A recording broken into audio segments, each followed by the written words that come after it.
Welcome to AHG Connects, where voices, information, and resources are empowered intentionally.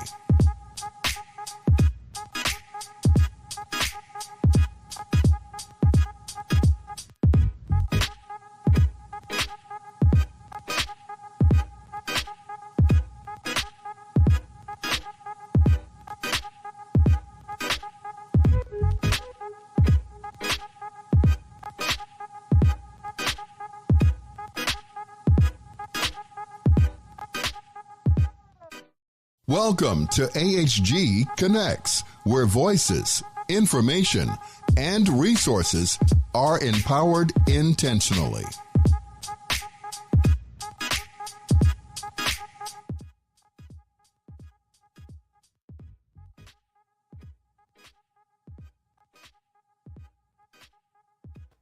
But at the time of my attack, Sharp, if you guys are familiar with Sharp was not established. So the way they handled it was in-house at the units. And what ended up happening with me is my attacker threatened to kill me. He came back on Fort Polk. I was stationed at Fort Polk, if you're familiar, with a gun to kill me. And so they did a threat to life PCS. I had a family advocate come to me and say, you got to get out of here. You're not going to live. And I'm going to tell you guys what's really funny. My dad is a 4-star general in the Air Force. I went Army because I failed out of Winston State. I'm just gonna be real. Like, I didn't know you had to go to class to get grades. Okay, I didn't put that together. But you know, I was so ashamed because here I am.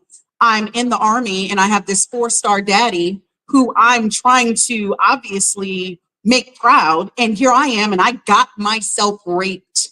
And that was my mentality for a very long time. So I became an alcoholic, a bad one. And I'm not talking about wine here and there. I'm talking about I was drinking with grown men, drinking them under the table. And I lived like that for a very long time. And had it not been for that victim's advocate at Fort Polk reaching back out to me and now knowing my husband to kind of guide me through that journey, I would be dead. I wanted to die. It would have been helpful for me to have died because it was so much on me. So I appreciate you sharing that, because all of you, because I don't think people realize that rape is not kind. MST, I actually hate that phrase. I know they're going to kick me for saying that. I hate that phrase because it waters down what happens. Yeah. When I was raped, I suffered a vaginal prolapse. I don't know if any of you guys know what that means, but my organs will be forever damaged from that. So I am never going to be the Shannon or Shay that I once was.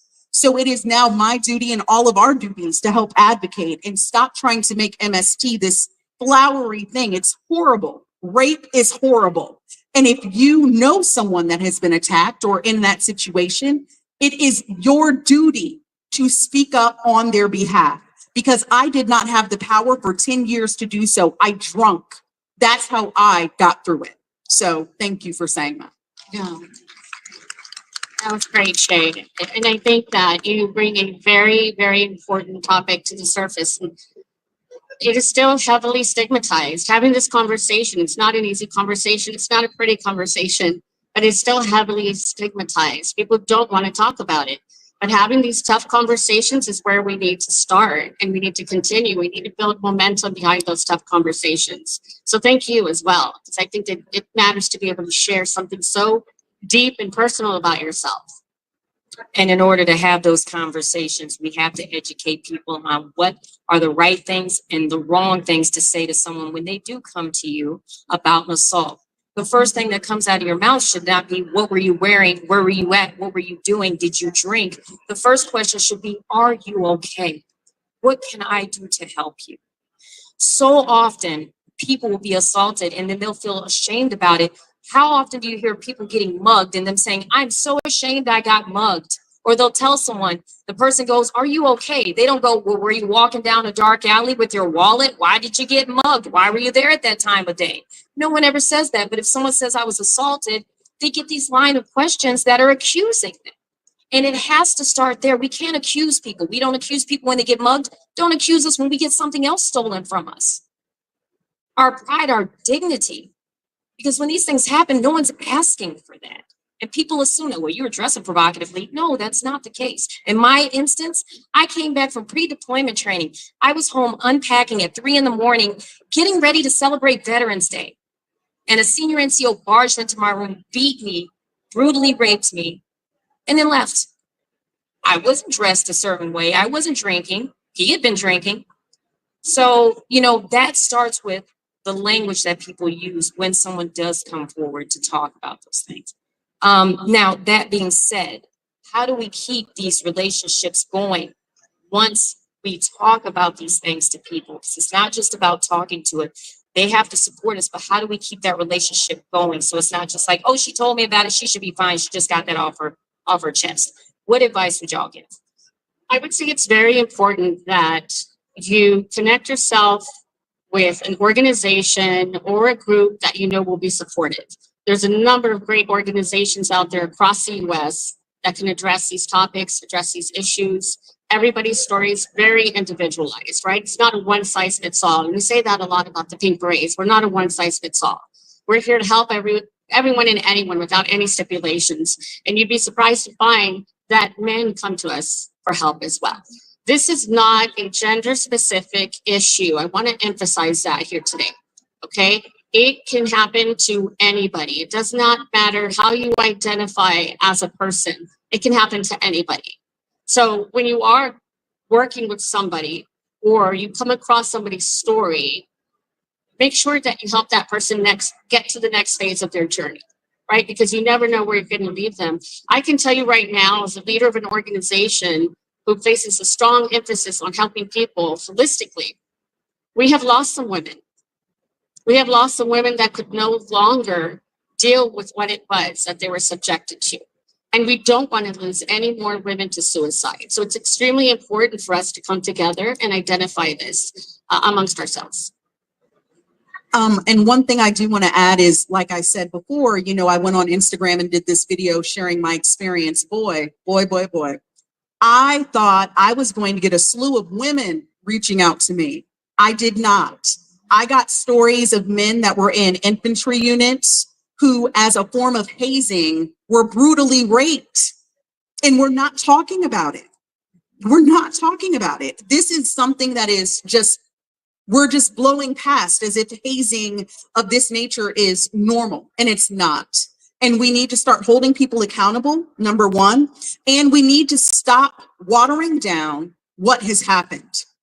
I can tell you, sitting and looking in this room, that half of this room has experienced what they call MST.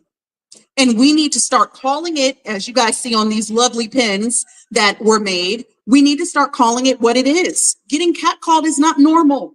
Nope. Being looked at or touched that is not normal. And we need to step up and start talking about these things. So thank you for saying that. I couldn't agree more. And actually, piggybacking off of that, I published a book called No Longer Silent, because we cannot be silent about. There we go. Someone's got it. Thank you. We got it. Someone has got my book. Thank you. I'll come sign it for you later. But it's so important to use our voices, because you just don't know who you could be saving. You, at that time, you're not thinking about saving anybody else. You're like, I'm trying to get healed. I'm trying to help myself. But then you don't realize who all you might have helped. Like I said, the man that assaulted me and did it to other people. So I may have just stopped him from doing it to hundreds of others. I may never know, but I know that I did my part. I did what I could. We have to speak up. And more men buy my book than women. When you said that, that was so interesting. I did not expect that whatsoever. So I've had so many men come up to me saying, as a kid, I was messed with by a priest. Or, when I was in the military, I had this. And it was baffling to me. But it goes to show that men go through this just as much as women. The difference is they have a different type of shame associated with it, because society tells them, if a woman's hitting on you, you better like it or you're gay. And so now they don't want to come forward saying, this woman raped me or this woman touched me inappropriately, because if they do, they're seen as a punk or a sissy, which is not the case at all. Sexual assault is sexual assault. If you don't want to be touched, you don't want to be touched. I don't care if you're a freaking alien. It don't matter if you're a man or a woman. You don't want to be touched. You don't want to be touched. So I discovered that after publishing my book, which was, I'm glad that men are doing that, but I want everyone to do that. It's important that everyone does that. And on a similar note, this conversation about men and women, like, this is sexual assault and ending rape in this country is everyone's job, and it takes everyone. And as we were talking about this, when my previous experiences, my experience in higher education and throughout my childhood with sexual abuse allowed me, or not allowed me, primed me to look past warning signs in my workplace for 3 years, too long. And what actually got me out of a dangerous position was not speaking up for myself, which I wish I had done. It was a male peer soldier who recognized what was happening and said, someone needs to do something. We need to say something. And it was actually 3 lower enlisted male soldiers that came up on my behalf to take me out of a dangerous situation that I would not have taken myself out of because I'd survived worse. You know, I'd put up with worse. I didn't want to report. I was afraid of retaliation. I was afraid of losing this position as the only female on an infantry line. I took pride in that. And I am forever thankful to those male soldiers who stood for me, who recognized that something was wrong and said something, despite they're still there. They have received retaliation for standing up for me. And we do not currently have systems in place to support those who are standing up for each other. So just on that thought, like, thank you all for being in this space. Thank you to the men who showed up today to hear this and to support one another, and just encouraging everyone to be a part of this fight.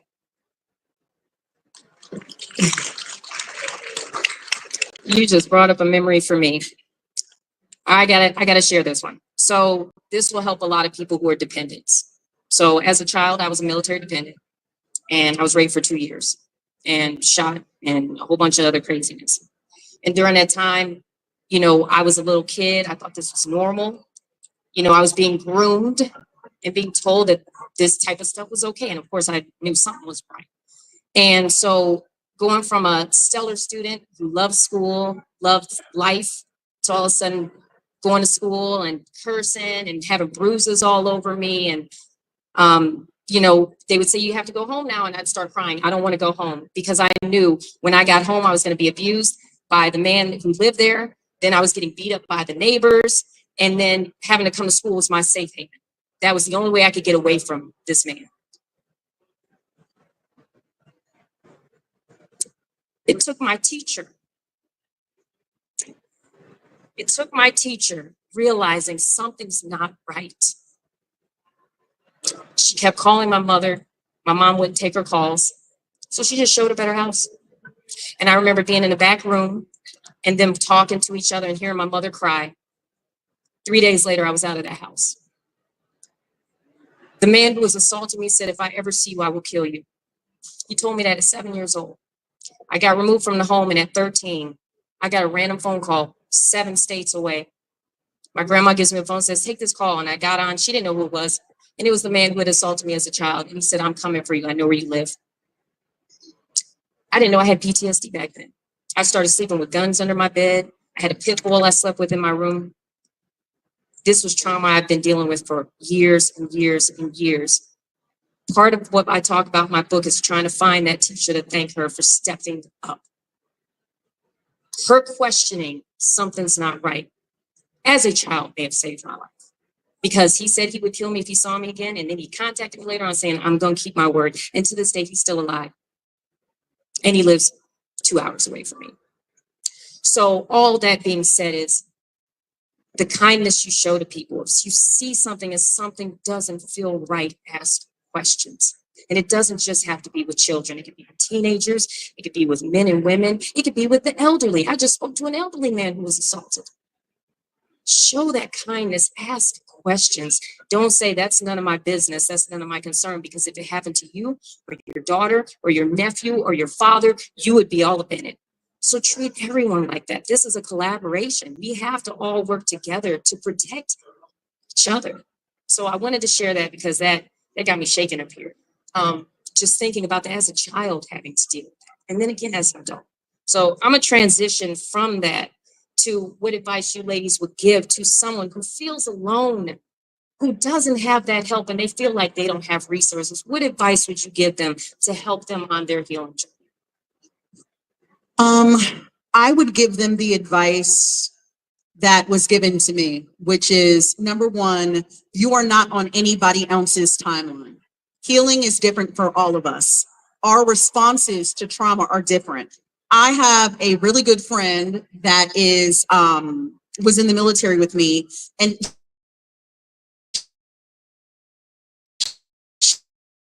she was assaulted. And what she did to cope is she became hypersexual. And people would call her a hoe or you're this, excuse my language, sorry.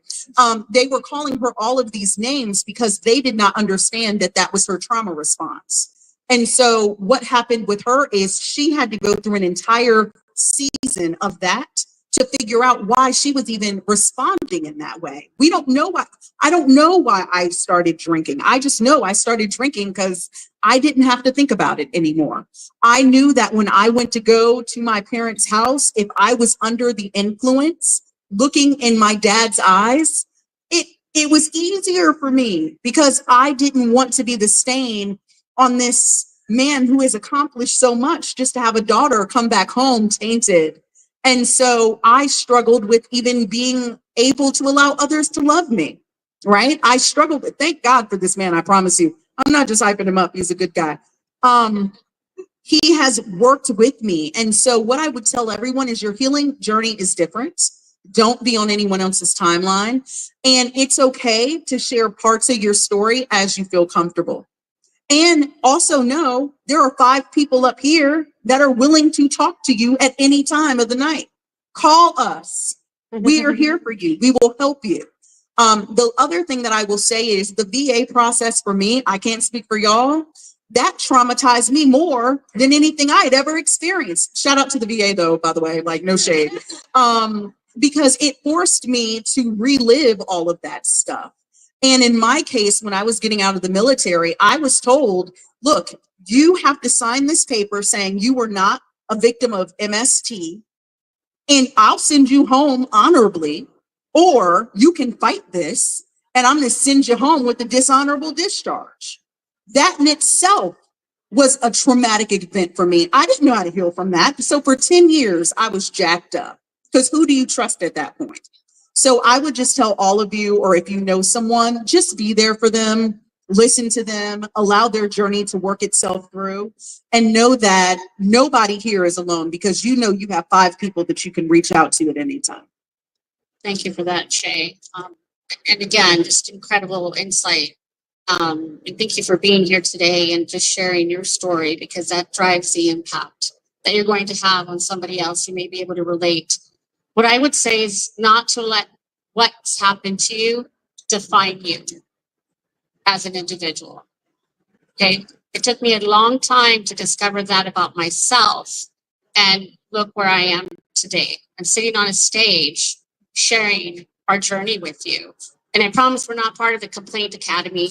We just want to make sure everybody knows what's happening in real time, right? These are tough conversations that we have to continue having. But also, I sit on the Department of Defense Committee for Prevention of Sexual Misconduct in the Military. I worked on the work group for the Secretary of the VA for prevention of sexual harassment and sexual assault in the VA system. I now sit on the National Institute of Justice Advisory Board to conduct research behind the perpetrators. So the work that we need to do and continue doing is profound, but so is the issue.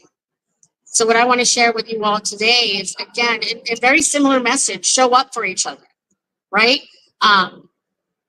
We may not be in your respective state, but find an organization in your vicinity that can support you. I know there's other organizations out there that support the way that we do. And we love partnering with other organizations and collaborating with other organizations, knowing that we can connect the dots together, that we can offer resources, but show up for each other. That is so important.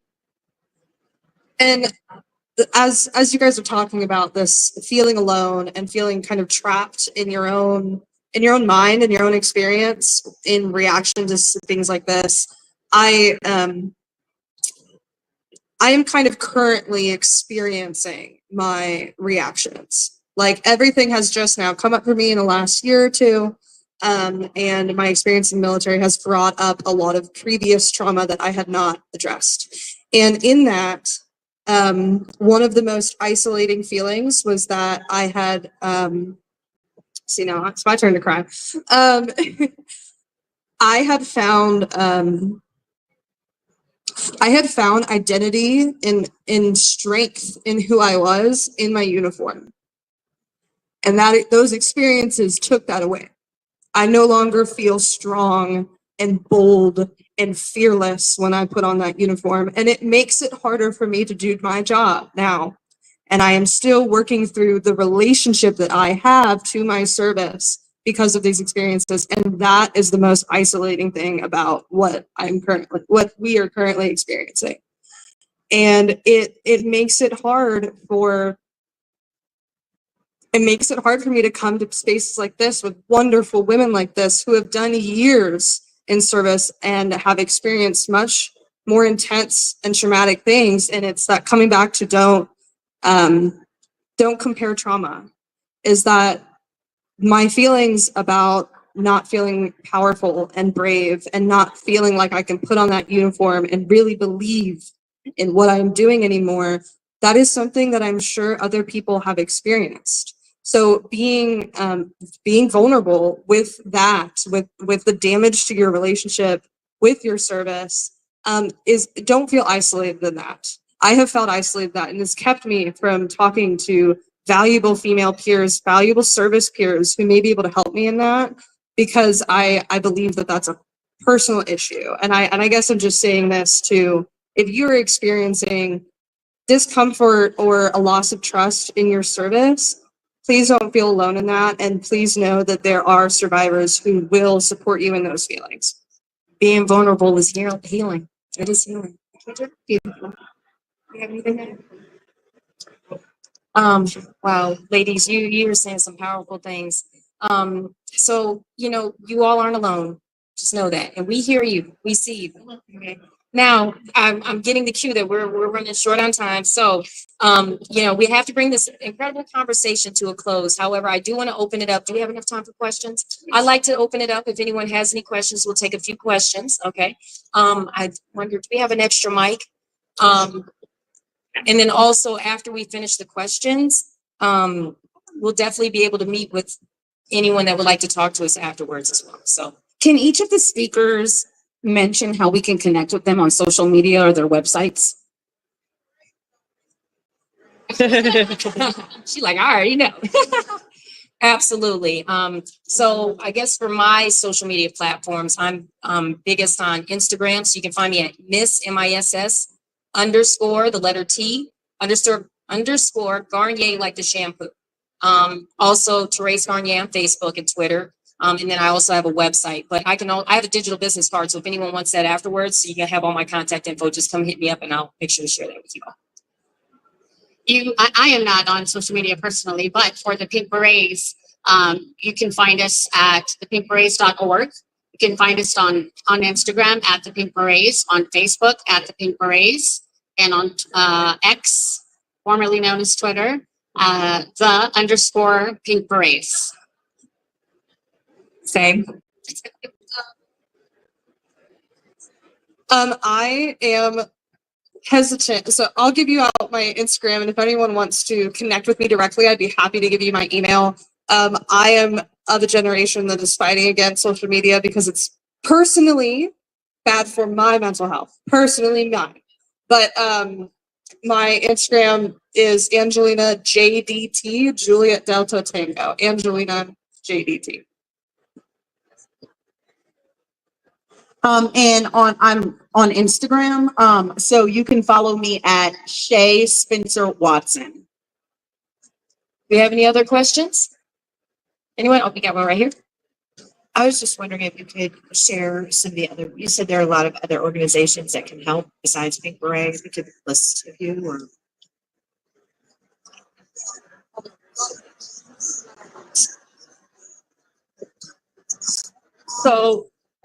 So one I know is it's called Warrior Path. I use them. They have a whole bunch of different locations. It's a 6-day program. They actually take you to a facility to work on post-traumatic growth. Very empowering. I'm telling you, that place saved my life, and a lot of women that are in there, it saved our lives. So if you need more information, I'll let you know, but I know they're in the back. There's Shield of Sisters is present at this conference as well, and I know they're doing a lot of work in the MST space. Very profound work. So that's another organization that we're aware of. Unfortunately, there's not a number of them, but they are out there, I assure you. But we do vet the organizations we work with because we want to ensure that the women are getting what's necessary in terms of help. There's also the VA as well. So if you want to seek help through the VA, some have had great experiences. I can't speak to others. And there's also the vet center as well. And what I can do, ma'am, is I run a program at Fisher House Foundation, ironically, where nonprofits submit. Many of my winners are in this room right now, called the Fisher Service Award. So what I can do is I can provide you some resources afterwards with a list of those nonprofits. I know it's sometimes hard to think on the spot. So in the app that we have for the MIC, can you guys just post it? Because you probably think of some things afterwards. Sure. It'd be like, especially since you're talking about a vetted list, and or can you post it maybe as a post on the pink berets, and then people can go back. Sure. That's a great I know suggestion. sometimes it's hard when you're trying to wrap up. Thank you. Yes, you're welcome. We got to get out of here. It's not a question, but I work for the Veterans Crisis Line. So if anybody wants to get my contact information, I can also, give you guys some resources as well. Yes, ma'am. Thank you for that. For men, there's a thing called 1in6.org. I have male family members that went in there and helped them out a lot. So 1in6.org is very good as well for male survivors. And then I just want to say, because I know we're kind of getting Sandman off the stage here, but I think that the biggest thing that I want you guys to take away is that we need to call it what it is. And it is not us saying MST, it's rape, and we need to let people know exactly what that is. So thank you all for joining us. And please feel free to stop back at the booth. We'd love to get feedback from you all and maybe, talk to you all. And also I'm promoting my book back there as well. So that's another resource. Just throwing that out there. Thank you all.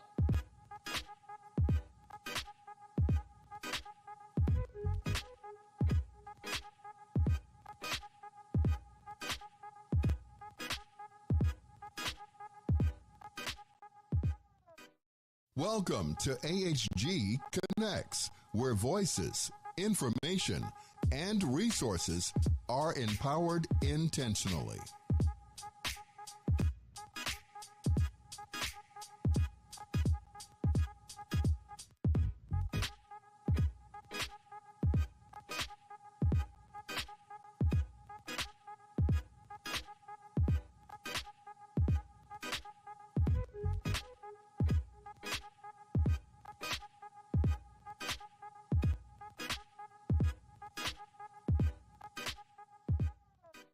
Welcome to AHG Connects, where voices, information, and resources are empowered intentionally.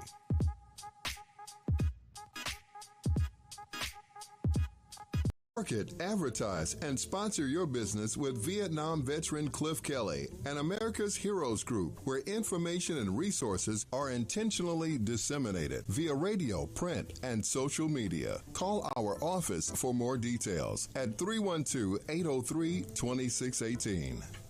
Market.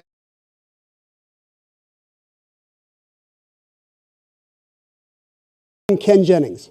All of us here at Jeopardy want to thank you for your service to our nation. We truly honor and appreciate you, and what's more, we're looking for contestants like you to play on our show. So head to Jeopardy.com now and take the Anytime test, and we're looking forward to seeing you soon right here on the Alex Trebek stage.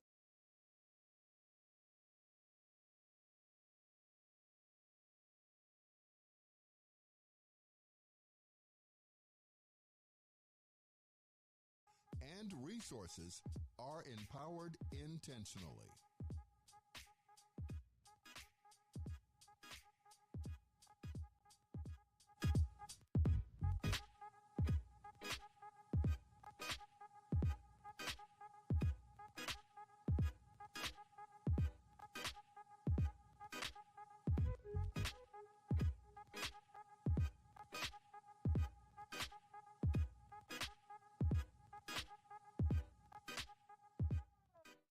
Welcome to AHG Connects, where voices, information, and resources are empowered intentionally.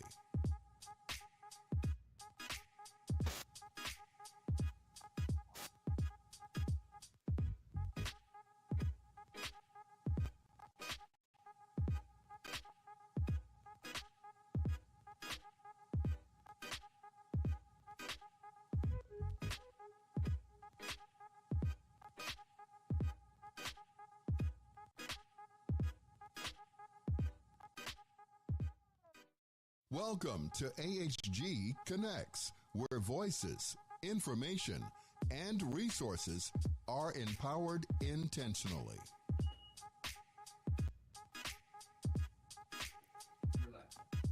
Hello, friends.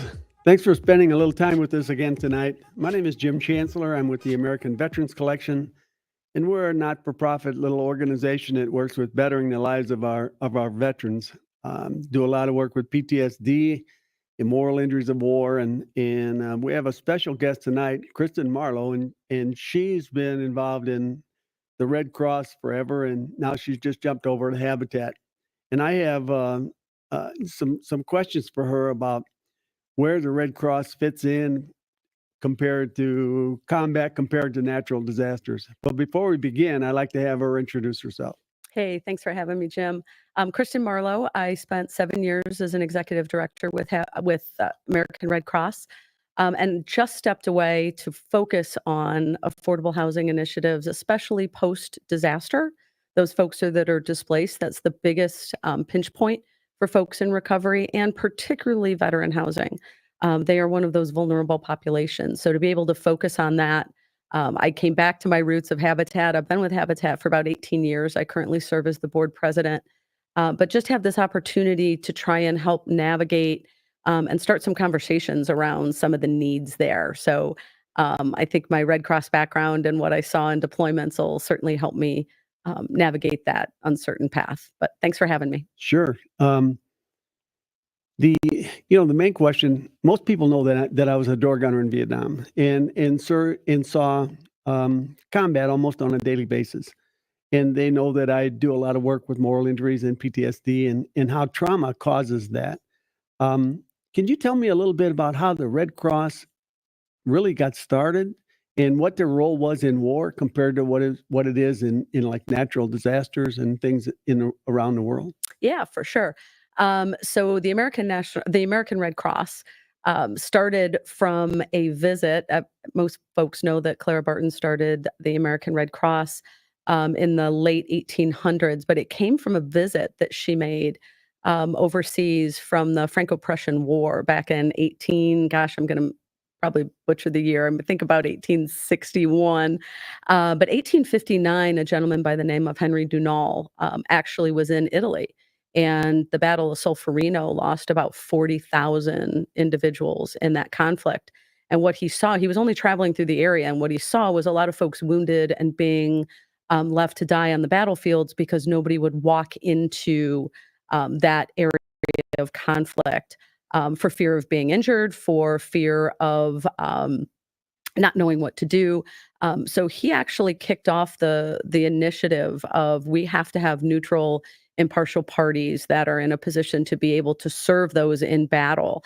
And where the Red Cross came, it actually started the International Committee of the Red Cross, which is the ICRC over in overseas, which actually wrote and penned the Geneva Convention. And what Clara Barton did was bring that back here to the United States and say we needed to have that same type of opportunity for folks wearing that Red Cross to be viewed as neutral and impartial, to go onto the battlefield and to tend to those folks that were injured and or deceased at time of battle. She also started up a program to help families back home identify where their loved ones were, because a lot of folks went off to war and never returned, and the mental anguish of not knowing what happened to your loved one in the service. So did the Red Cross actually act as nurses on the field? So the volunteers, the Red Cross has always been a volunteer labor force. There are some folks of course, that manage the program overall on the operations. But 95% of the folks for the Red Cross have been and continue to be volunteers. Now you have everyone from disaster health and disaster mental health. But back then you had a lot of folks that were working at home, rolling bandages. You had folks that were carrying, back then you had the manual gurneys. You know, you needed 4 hands and 2 people, 1 on each end, to carry folks off on the gurneys off the battlefield. So you didn't necessarily have to be trained as a nurse. Depending on the size of the conflict, it could be all hands on deck. And the people that showed up were the ones that were given instruction, and they had somewhat almost like an MP badge around their arm. They had a Red Cross insignia that they tied around their arm to let folks know that if they were on the battlefield, they were not to be harmed, because they were there to help protect and serve and support those injured in conflict. Is this a worldwide effort? Other countries recognize and have their own Red Cross system, or? Every country has a Red Cross. We have the American Red Cross here, which handles everything domestically, and then also things like the areas, the properties that we own as Americans, which would be the Puerto Rican area, the Guam area. There's other properties. I'm missing one off the top of my head, but U.S. Virgin Islands. There we go. That's another one that a lot of people forget that we're in charge of supporting as Americans.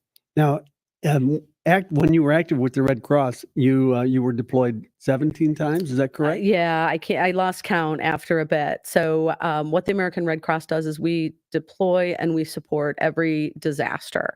That could come in the form of a single house fire, where we support the family and show up to serve their needs, their immediate needs.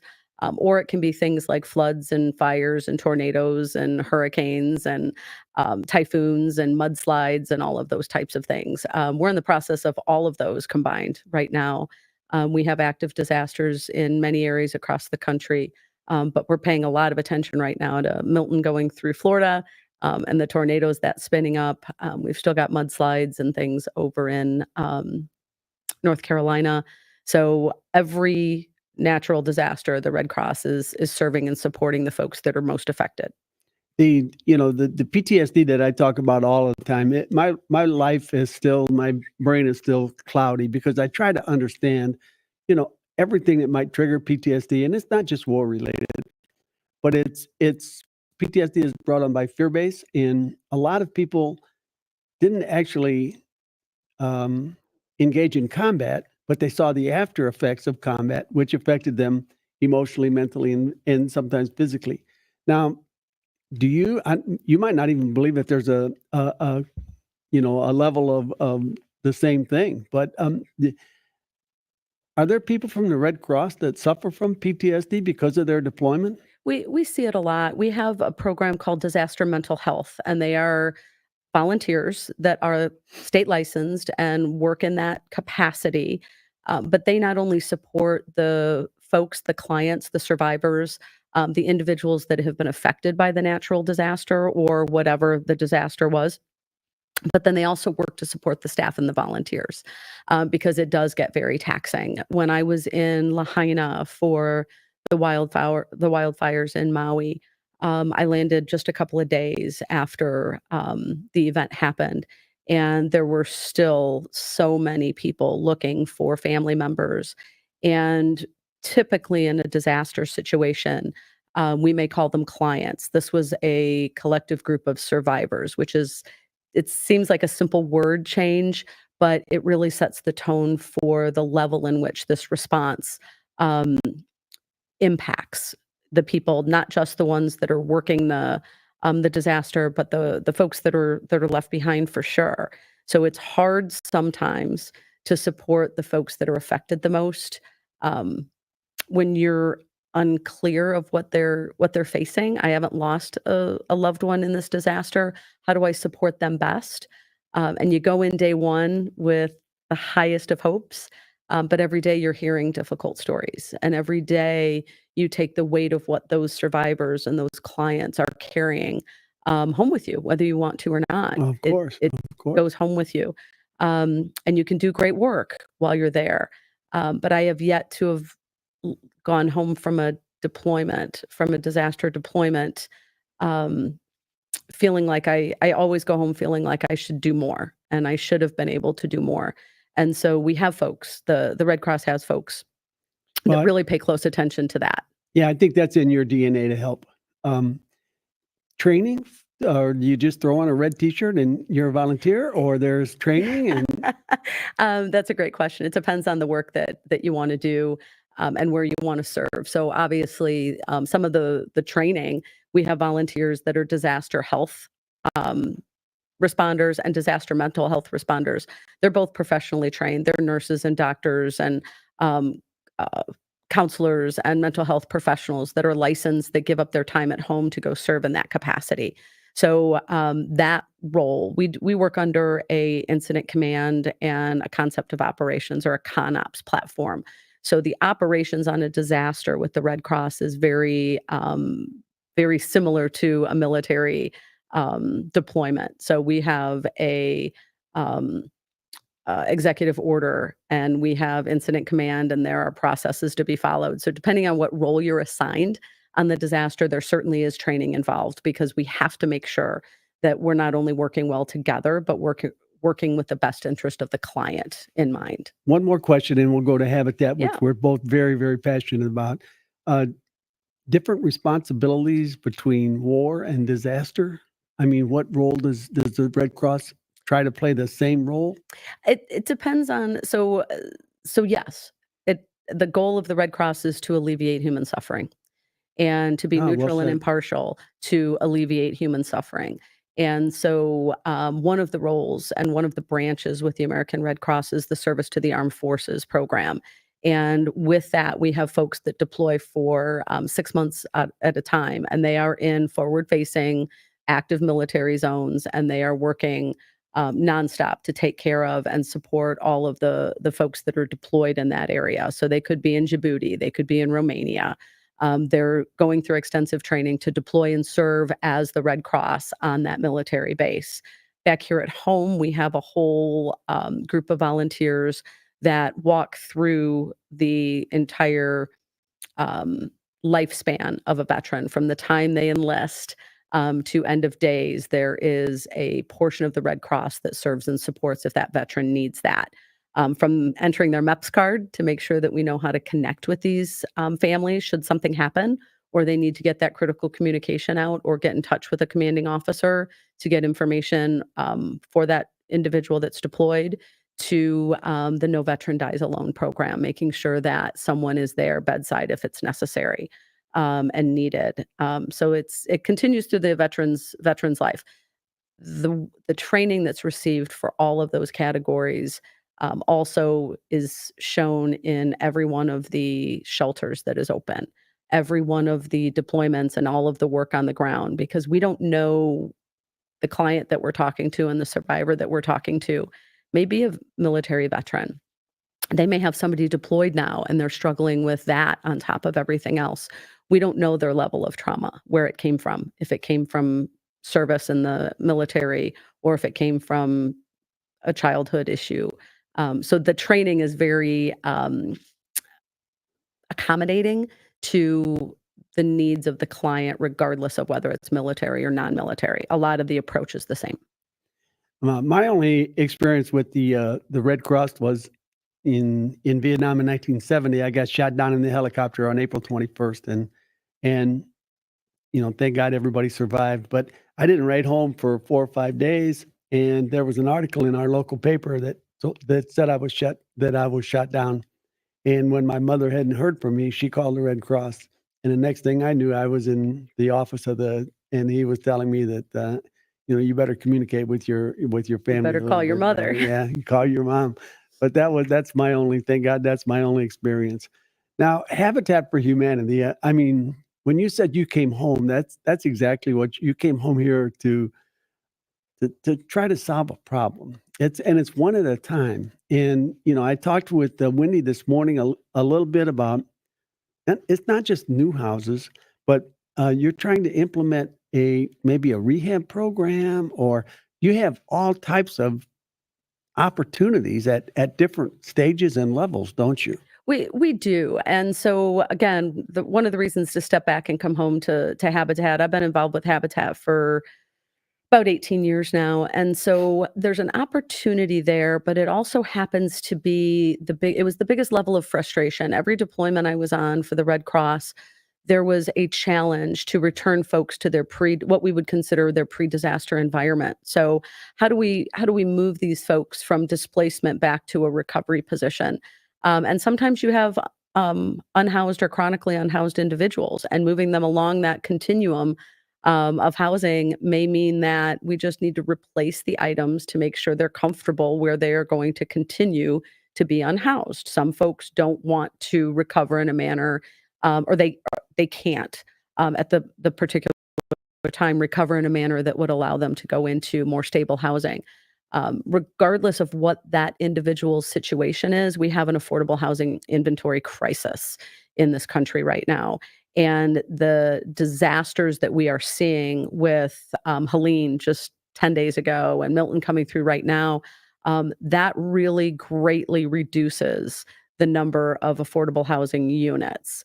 And, there's a term that people used to use that says living high on the hog. That was a thing. And the premise there was the higher you went in the cut of meat on the hog, the more expensive that was. The same pertains to elevation when it comes to certain areas of the country. So the higher the level, the sea level, the more expensive the housing is. So what you find is the areas very often that flood the fastest and flood first are those areas where folks are just barely getting by. They're really struggling. They don't have that nest egg or that cushion in the bank that's going to allow them to recover from any kind of flood damage. And when they get displaced, it very, very often can throw them into a lifelong cycle of poverty.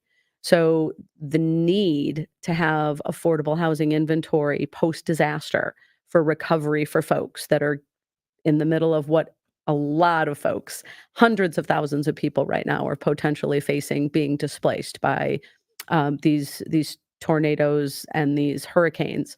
But veterans face that every day when they come home. And they're struggling to find their place and what are some of their challenges. So the veterans happen to be a vulnerable population that we know we can do better supporting. But what does that affordable housing initiative look like to get them across that continuum of housing care from either unhoused or inadequate housing to home ownership? Is the Habitat model. Habitat model isn't we're gonna stop and leave you in a affordable rental. The goal of Habitat is to break the cycle of poverty through affordable housing home ownership and give them that lifelong stability. I talked to some friends before we came on today and told them you were coming on, and they asked me a question I couldn't answer. They said, when there is a disaster and Red Cross goes in, do they build homes for? The Red Cross does not. Most organizations, the affordable housing inventory, it's a lengthy process. It takes time and it's a lot of money. We know the cost of construction. So the organizations like the Red Cross would set up temporary shelters, emergency shelters, temporary shelters. And then they have something called shelter resident transition. That's a process to say, what means do you have available to you to rehouse? Do you own a home and can it be fixed? Does the rental you were in have available units that you can move into? Do you have family to stay with in the meantime? So transitioning these folks that are in these emergency shelters to their next level of recovery is very, very challenging. And it's a process that the Red Cross takes very seriously, but it's not something that they can own. That's something that is a collective, collaborative partnership. So I don't know, some people have heard the term, we're very familiar with it, but it's disasters start locally and end locally. So when something happens, you need to build the resilience of your community for 72 or 96 hours because we may not have first responders coming sooner than that, depending on the scope and the size of that disaster. And then what's some of the recovery that's going to be available at the end when some of those larger organizations are on to larger natural disasters somewhere else. So what can we do as a community? When a veteran is down and out and they make that first call and they're in some type of temporary situations where they're struggling both financially and with employment and things like that, do you have a circle of professionals that you work with where you could address all of the issues of that a veteran might have? So we don't, as Habitat you're speaking, or yeah, so I can speak on the behalf of Habitat and the Red Cross on that one. Is both organizations, while they are specialists in their space, it takes a community to do those wraparound services, and the need to be collaborative and the need to mobilize a community around how and who can serve and support that veteran. That is what is often missing when we have organizations that are working in a silo rather than working in a collaborative effort. So the desire is there to get to that point, but neither organization is a one-stop shop. They really require and need that collaborative community engagement that comes with sitting down at the table and having a conversation that says, okay, what does a housing task force look like? Who needs to sit at the table? And you may not think that a certain area of mental health support would be part of a conversation when it comes to housing, but it absolutely has to be. And because the individuals that are coming in, closing and buying that house and starting off on their opportunity to stabilize their family through home ownership, they're going to have some challenges. They're going to have some needs there, along with financial counseling. How do we make sure we're building a budget? They may not. Most of the Habitat families have never had a budget built, and many don't have a standard bank account. Yes, I've had some experience with that. I started a not-for-profit in Gary, Indiana. It was called On Common Ground, and I had a lot of rental properties in Gary, and a lot of almost all of the people would get their check, they would pay 2% to cash it. They would ride the bus down and pay their NIPSCO bills with the cash, and they didn't understand banking at all. And I was working with a bank to try to educate the homeowners on this. And he said, well, we'll teach them how to do 401s. And I'm like, no, you don't understand. We're going to talk about a basic checkbook. Mm-hmm. And so when you got a young couple that is in that position and you offer them financial guidance, maybe not through the Red Cross, but through your partners, then tell me about that first home.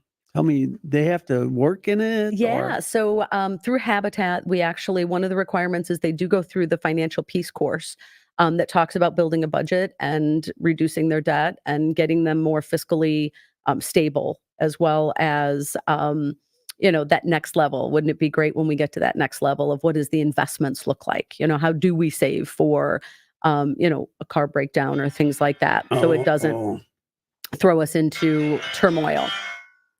This is not good. Can you cut that? So they do go through that process. And then they also are responsible for what we call sweat equity hours. Sweat equity means that they're going to work for the opportunity to have a zero interest mortgage and have that home ownership opportunity. Just last week, we have a great partnership with the Home Depot and the Home Depot Foundation, and we did a veteran build in the parking lot of the Hammond store off of 165th. And with Amy. What's that? With Amy. Yes, it was fantastic. And it was the whole district. So we had folks from Illinois, we had store managers as far out as Bridgeview, and I can't remember where some of the other stores were, but it was just a great turnout. And it was to build the walls for a veteran family. And while the veteran was not able to be there and be on the job site doing the hammer work that day, her children were. Boy. So her 3 children were there helping build the walls. And so, yes, there's sweat equity that's involved. You definitely have skin in the game when you have something like that. And then there's a small down payment that's minimal, but again, it's a requirement. And then it's a zero interest mortgage. So it's an opportunity for someone to be able to break that cycle of poverty, keep their kids in a school district, get to know their neighbors. That social cohesion of neighbors helping neighbors is so impactful and such a critical piece of that building resilience. And when we talk about veteran housing initiatives, being able to put veterans in communities with other veterans, that social cohesion piece is going to be just priceless. that neighborhood feeling is kind of drifted away from us. Yep. And I'd love to have America look like it did on September 12th in 2001 with the thousands of flags all over the place and the support we had for each other. But perhaps we can get back to that. I'm not exactly sure, but I'll always work towards that. Transitional housing. We're going to run out of time before I get to talk about everything I wanted to talk about. But, with my little not-for-profit, when a storm is coming in the wintertime, there'll be people calling me. There'll be homeless veterans call me and they say, Jim, just get me off the street. I don't want to hear about your programs. There's a storm coming. I just need you to get me off the street. And a lot of times I will. But they're not interested in bettering their lives. And rather than the American Veterans Collection having to brunt that financial responsibility, is there anything in the works with Habitat for Transitional Housing where people could get temporary housing, just whenever it might be needed? Well, it's definitely part of the conversation. I don't know if it would be a whenever it might be needed, because the transitional housing that is part of the Habitat conversation right now is when those veterans are identified that are going to be a part of the Habitat Partner Family Program, and they need housing for the time frame in which it takes to build theirs.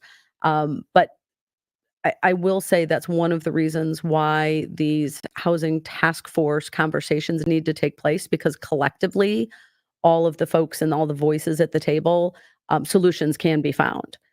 I don't know what that looks like, magic wand. I would love to be able to tell you I know what that looks like. We know it's necessary. We know it's needed. The challenge is, like you said, who funds it and who manages it, but collectively, collectively, we also need to talk a lot more about it. We're not having conversations. The conversations are coming when the phone rings and everybody struggles and says, oh, I don't know. Is there a shelter there? What do we do? We need to be a lot more proactive and start doing some significant planning for what transitional housing will look like. And that's what we're going to do on the 16th, correct? There's a group of people going to address the issues, and it'll be a solution-based conversation, I'm sure. Because we're not really interested in rehashing the problems. We all are very much aware of the problems. But Habitat made inroads this morning with Judge Cantrell in the Veterans Treatment Court. Wendy was very excited to represent and be there. Yeah, that's fantastic. She did a great job and handed out some applications, and she also got some volunteers that will work with us too. So we're about to wrap up. So what else have you got to it? I mean, I have 1,000 other questions. Perhaps I can have you come back. Definitely. I would love, so if I can wet the whistle a little bit, what I'd love to come back and talk about, because I brought up Veterans Treatment Court on a Habitat for Humanity International call around honor builds and veteran builds. And there's a exciting opportunity with the HUD VASH program, the Housing for Urban Development, and the VA. The VASH is Veteran Affair Supportive Housing. And how do we get veterans to be able to use VASH vouchers for home ownership rather than rental, getting them out of that rental cycle? That's the conversations we're having here for Northwest Indiana for the Habitat I serve and support. Yes, another one that I like to discuss at a different time is that you don't sell to the secondary market, and if a veteran breaks an arm and has some trouble, that you have the ability to work with them. We work with all of our partner families. Our goal is to keep them in their homes and to make sure that all of the work that they put in to break that cycle of poverty through affordable home ownership, they get to reap those benefits their entire life. Yeah, there's a lot of lenders that don't care if you break your arm. That is correct. They just want to get paid. And I'm so happy that you took the time to come up here and talk with us, and hopefully we can do this again. Happy to. Thanks. Jim. Education is the key. It is. Collaboration, education. We need to talk. Thank you.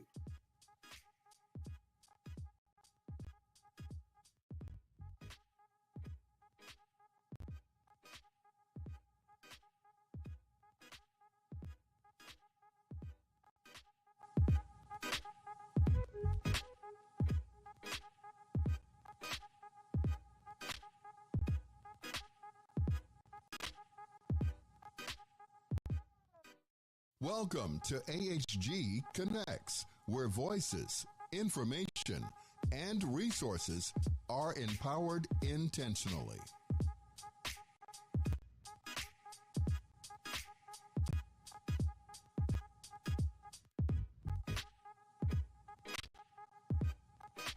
Market, advertise, and sponsor your business with Vietnam veteran Cliff Kelly and America's Heroes Group, where information and resources are intentionally disseminated via radio, print, and social media. Call our office for more details at 312-803-2618. I'm Ken Jennings. All of us here at Jeopardy want to thank you for your service to our nation. We truly honor and appreciate you, and what's more, we're looking for contestants like you to play on our show. So head to Jeopardy.com now and take the Anytime test, and we're looking forward to seeing you soon right here on the Alex Trebek stage.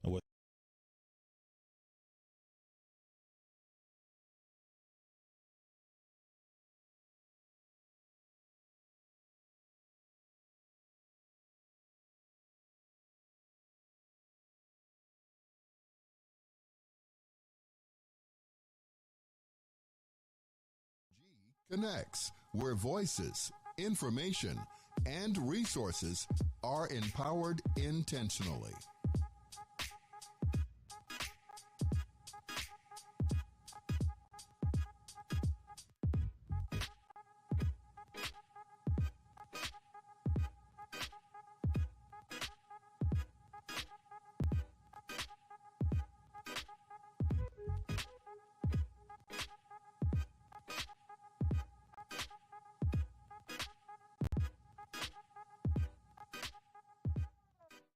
Welcome to AHG Connects, where voices, information, and resources are empowered intentionally.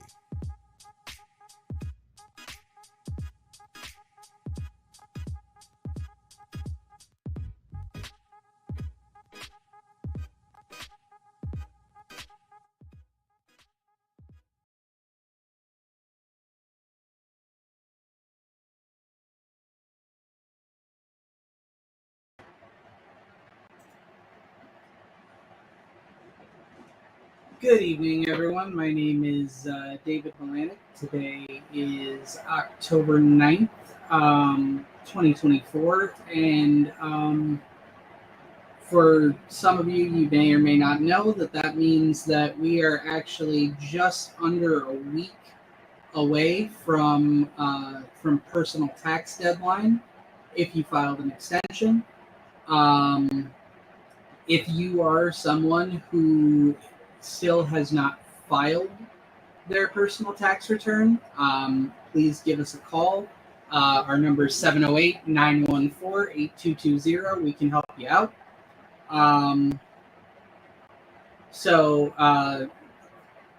Again, my name is David Milanic. I'm the president and founder of Katz Milanic. We're a full-service CPA firm. As I said, October 15th is the personal deadline. One thing that often happens with people in relation to the personal deadline is that they have some difficulty sometimes getting all their documentation together. We actually can help with that. We have the ability to file a power of attorney. It is a limited power of attorney with the IRS. And what that allows us to do is any information returns that were filed on your behalf, so things like W-2s, 1099s, 1098s, income documents that would have been reported to the IRS, we are actually able to get that information for you. We can also look up your account transcript because sometimes people have paid ahead and paid in. And so once someone has paid in and it's on record, we can actually pull those records and be able to apply them to your return as well. So if you are stressed out, near deadline, obviously don't have everything together, once again, give us a call, 708-914-8220. We can definitely help you out. So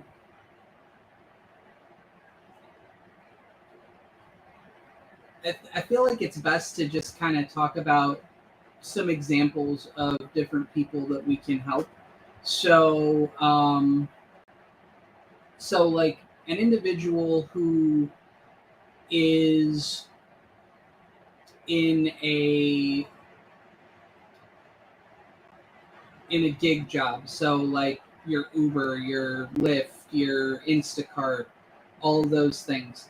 A lot of times these people actually don't realize it, but they are actually in fact a business, and they're not aware of it. And the effect that has for them, the effect that has for them on their taxes is that they will be required to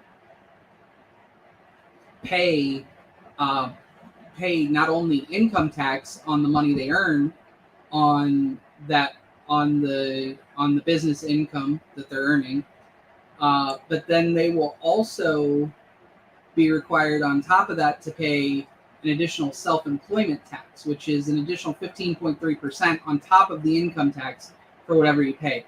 So, for example, if somebody has $50,000 of earnings, that's going to be an extra $7,000 of taxes that person has to pay. Now, we actually have the ability to get you out of that if you're in that situation.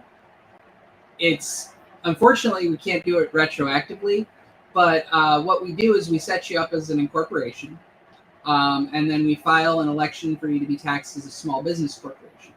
And what that allows you to do is, being taxed as an S corporation, yes, it does create an additional tax filing requirement because you have a corporate filing requirement in addition to an individual filing requirement. But what the benefit is for you is that you no longer pay that self-employment tax.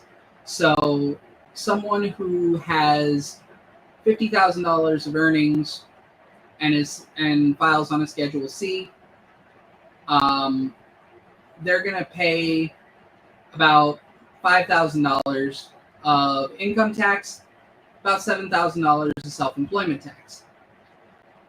Same person, same income, we file it as an S corporation instead. The result is going to be that they will pay a little more in income tax. So let's say instead of $5,000, they'll pay $6,000 of income tax, but then no self-employment tax. And because it's an S corporation, it's a pass-through entity, so there's no corporate level tax either. So the end result is that person, the same $50,000 they earn, they end up paying half of the amount of taxes. So if you're in a situation where you are working but you're not having taxes withheld, then in all likelihood you are being paid as a contractor. And if you're being paid as a contractor, you're a business and you can take advantage of this. And my firm actually has a guarantee, and that is that we guarantee that if you come into our office and we go over your situation, we recommend that you incorporate. We guarantee that the fee that we charge you, you will save at least that much money on your taxes the following year. And if you don't, we will refund you the difference. So if you're interested in that, please give us a call, 708-914-8220. I do want to touch, though, again on the personal deadline and the power of attorney specifically. So that power of attorney can be very important because if you are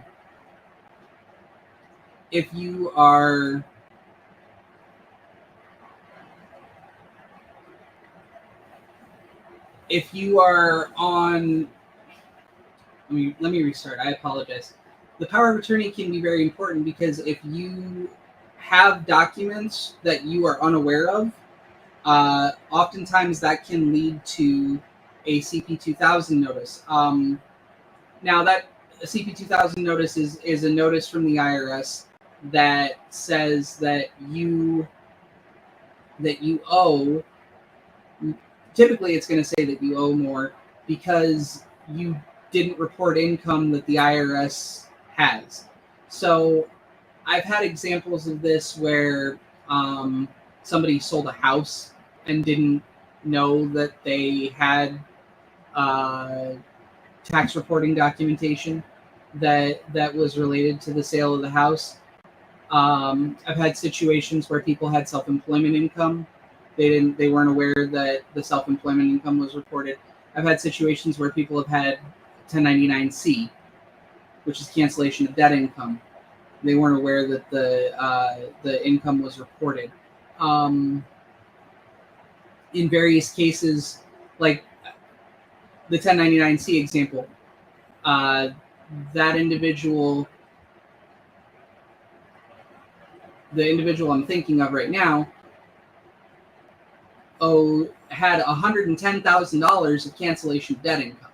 Now, if we hadn't pulled his wage and income transcript, if we hadn't gotten that information and placed it on his tax return, the result would have been that he would have gotten a note from the IRS that would have said that he owed probably about $35,000 in taxes and then another $10,000 to $15,000 in penalties and interest. So $45,000 to $50,000 of tax debt.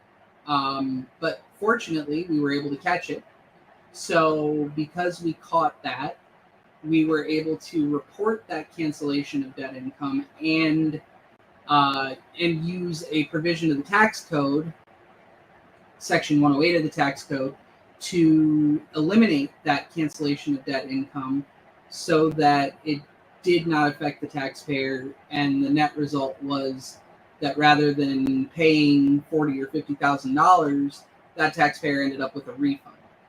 I've also had situations where there was a sale of a home reported and taxpayer had a refund originally, and the IRS was attempting to put the sale of the home on the return with no allowance for basis, no allowance for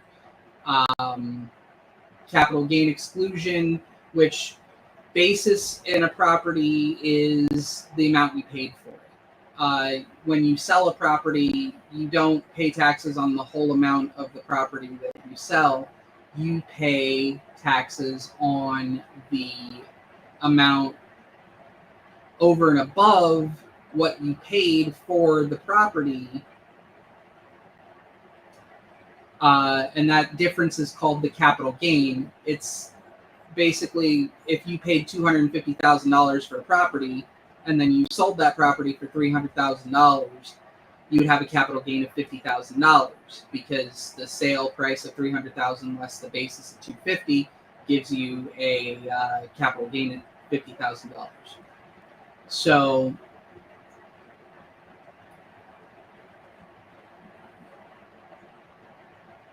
the sale of this home was reported, but was reported with no basis and no capital gain and no capital gain exclusion. Capital gain exclusion is each taxpayer is entitled to once every 2 years. They can write off up to $250,000 of capital gains for the sale of a home if they lived in that home for at least 2 out of the last 5 years. So in that same situation that I just talked about, where you have $250,000 of basis, you sell the house for $300,000. If you lived in that home for 2 out of the last 5 years, you can exclude up to $250,000 of the basis in that property, which means, I'm sorry, not basis, of the capital gain on that property, which means that 50,000 capital gain is now completely wiped out and you don't owe anything. So when we get a situation like that where we have a notice that says the sale of the home is being reported, the thing to do is to figure out how much was paid for the property, as well as if that capital gain exclusion applies. We then are able to significantly reduce or eliminate completely that capital gain. So in the example I'm thinking of, actually, it was actually pretty close to the numbers that I said. The person had a $320,000 sale price on their property. Their total basis came to about $275,000, and so they had a $55,000 capital gain, but it was their primary residence for 2 out of the last 5 years. So we were able to, between the capital gain exclusion and the basis in the property, we were able to take a potential $64,000 tax liability and reduce it to 0. So let me give out our website. You can see on my shirt, our firm is Katz Milanic. Our website is katzmilanic.com. That's KATZMILANEC.com. And if you'd like to schedule an appointment or have us take a look at your taxes, give us a call, 708-914-8220. Again, 708-914-8220. And another thing that I want to talk about, since we are very close to the tax deadline, is that this is, in addition to wrapping up the end of year, getting everything done, getting things finalized for your 2023 taxes, if you haven't done that yet, this is also a great time for people to start thinking about, if they haven't already, start planning for their 2024 taxes. So if, regardless of your situation, this can be a thing that you may need to do. So if you're a business, hopefully you've got good records put together, and you have a good idea of what your profit is year to date and what you're anticipating your profit will be through the end of the year. And if you don't have that information, obviously you can give us a call and we can help you get that squared away and put in order.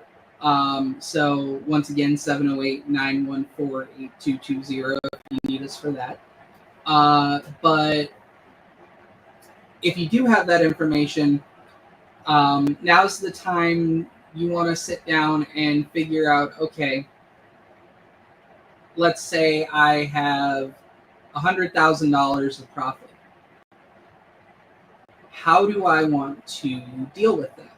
Do I want to make estimated tax payments and cover the tax liability for that $100,000, which is an option? Or do I want to employ some different tax strategies to be able to reduce or potentially eliminate that profit so that I don't have to pay on $100,000 of taxes? So what might some of those strategies be? Well, one,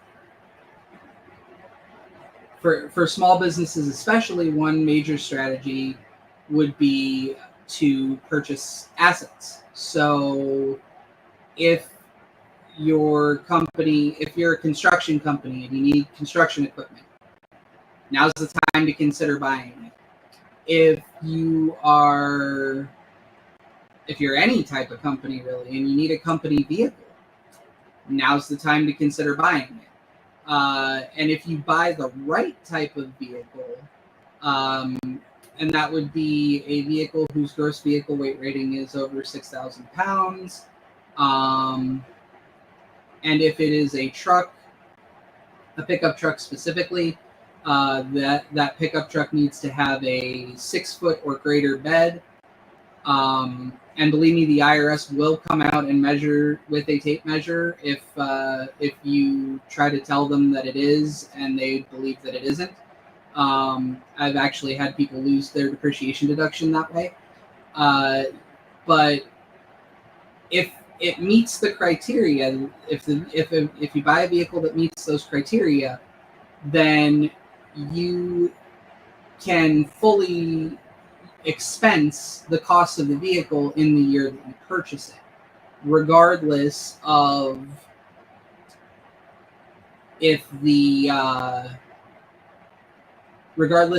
you paid for it in full, regardless of if you have a loan on it, whatever the case may be, you can still fully depreciate. So if you go out and you buy a $70,000 vehicle because you have $100,000 profit, you can take the full $70,000 of that vehicle as a depreciation expense in the first year that you purchased it against your profit, and the result of that is that it would then massively reduce your profitability for tax purposes, despite not really changing much at all for what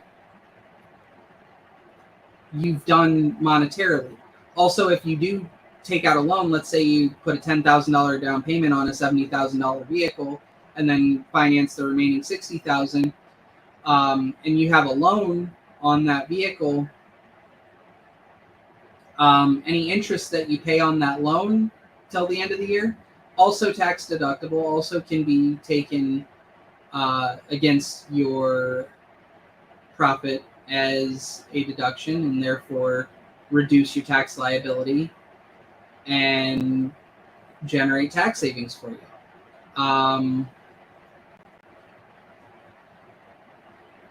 Other assets, obviously, computers, equipment, furniture. You could even go as far as buildings, although buildings you can't typically get a full 100% deduction. That is something that has to be depreciated over time. Although in some cases you can break down the building into its components, do a cost segregation study, and take portions of the building as more rapidly depreciable, and in some cases fully expensable in the first year. That is also something that we know how to do. If you're interested in that, it's called cost segregation. Give us a call, 708-914-8220. Again, 708-914-8220.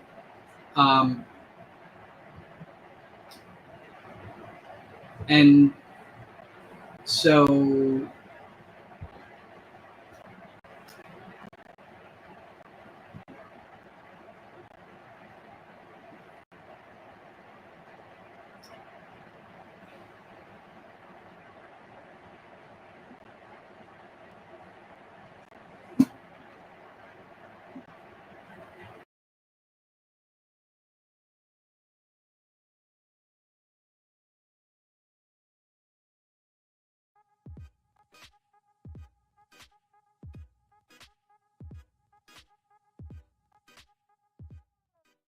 Welcome to AHG Connects, where voices, information, and resources are empowered intentionally.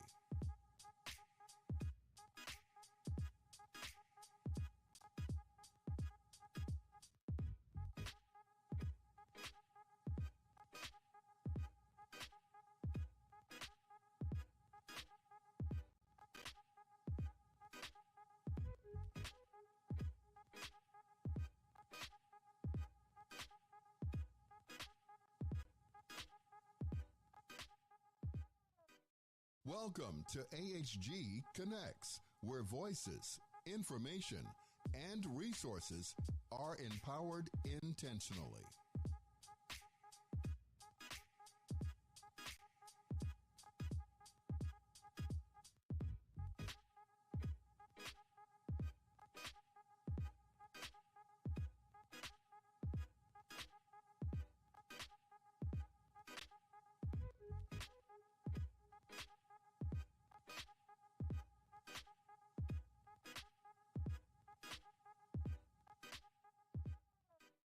Welcome to AHG Connects, where voices, information, and resources are empowered intentionally. Market, advertise, and sponsor your business with Vietnam veteran Cliff Kelly and America's Heroes Group, where information and resources are intentionally disseminated via radio, print, and social media. Call our office for more details at 312-803-2618. I'm Ken Jennings. All of us here at Jeopardy want to thank you for your service to our nation. We truly honor and appreciate you, and what's more, we're looking for contestants like you to play on our show. So head to Jeopardy.com now and take the Anytime test, and we're looking forward to seeing you soon right here on the Alex Trebek stage.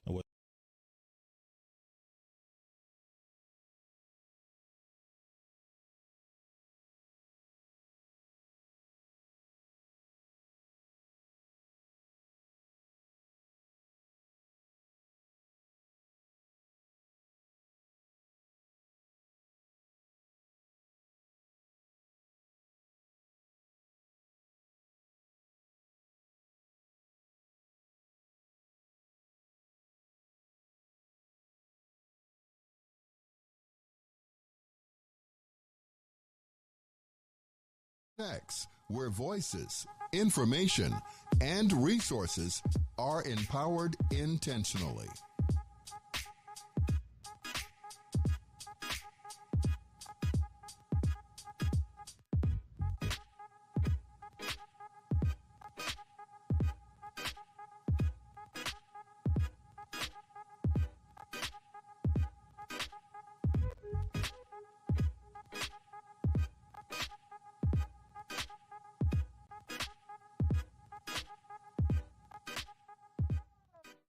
Welcome to AHG Connects, where voices, information, and resources are empowered intentionally.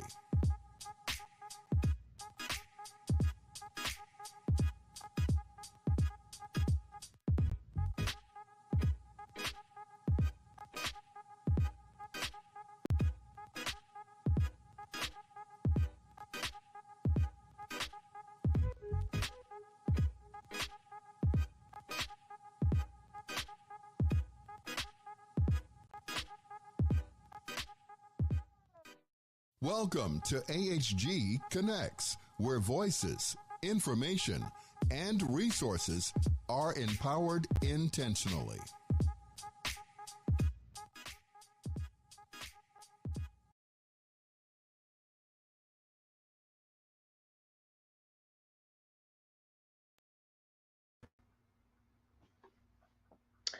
Hello, everybody. How are you doing today? Welcome to our show. I am JoJo Sweat. I'm a United States Marine Corps veteran, and I am the organizing director for an organization called Common Defense. We are the largest grassroots membership organization of progressive veterans standing up for our communities against the rising tide of racism, hate, and violence. We vow to organize together against those who seek to divide us, so they cannot rig our systems and economy for their own gain. You can sign up for membership and training opportunities via our website at www.commondefense.com/membership. Our members serve their communities as leaders, bridging camaraderie with other veterans and their community members from which they came from, while working on policies and advocating for legislation that benefits us all. You too can have a home at Common Defense. And with me today, to make it less awkward, is my favorite person at Common Defense, my ace, road dog, and partner in organizing crime, because without politics, I don't have anything to organize for. I'd like to welcome Naveed Shah. Naveed, please introduce yourself to our beautiful audience. Hey, Jojo. Hey, everybody. Thanks so much for being here tonight. My name is Naveed Shah. I'm the political director of Common Defense, Army veteran, and I'm based here in Washington, D.C. And tonight we're going to talk to you a little bit about misinformation and disinformation. I know it's a really, it sounds a lot, it's definitely a very interesting topic. Let me just say that. And there's a lot of it going around right now, particularly as it relates to weather. And it might seem, for those who don't know, it might seem weird or boring, or how could weather be misconstrued as misinformation or disinformation? But with the recent uptick in natural disasters that we're seeing, whether it's Hurricane Helene, that just hit 10 days ago or 2 weeks ago, and now Hurricane Milton, which is on the horizon, getting ready to make landfall in Florida. There is a lot of misinformation and disinformation going around, and it really seems like what people are saying and what people are doing is being influenced by what they're reading online from unverified sources, whether that's on Twitter, formerly, the website formerly known as Twitter, or it's on Reddit, or even on Facebook, or any of the other social media platforms like TikTok or Snapchat or whatever else the kids are on these days. They're getting information from sources that are completely unreliable, and I think that's a real problem that we're seeing. And I think one of the big things that we should do, whether for anyone who has a platform, is to make sure that we are providing reliable, concrete, well-sourced information for people to get the help they need, especially when they're facing disasters like this. Yeah, it's important to recognize that real people are being affected in these tragedies. And the last thing that they actually need to happen in this instance is for it to be politicized, right? And we're seeing that more and more. And folks need access to services and resources during this time. They don't need to have to figure out what's accurate and what's not, right? The only information that should be provided to them is what is factual and accurate. How do you explain some of the information about this disinformation about weather and how it's being circulated, and why you think that message is even capturing any weight behind it? It's really tough to say why this is happening. Actually, it's hard to pinpoint an exact reason, but there are many of them. Whether it's political reasons, people want their side to be scared so that they support their candidate, or it is, even just people are after making money. There's a profit motive here that people are want to scare people into buying their disaster relief, whether it's a prepping kit or a protect your family plan, like all types of stuff that scams that are out there. One of the things I've seen is that people are, the FEMA has gone in after Hurricane Helene, especially in places like North Carolina and Appalachia that were hit really hard, and provided aid. One of the first things they do is say, here's $750 for you to go get a hotel room, get some food, take care of your family for a few days, so you can get settled, just so you can get your feet back underneath you, and then figure out the rest. And the disinformation that's going on around that is people are saying that money is taxable, or that money is a loan and the government is going to make you pay it all back. None of that is true. And again, it's much just a lot of fear mongering. So let me back up a step and maybe explain to folks what is FEMA's role, right? Because for many people who have never been in one of these situations, might have never known. I know a lot of people in New Jersey had no idea what FEMA was or what it did after Hurricane Sandy.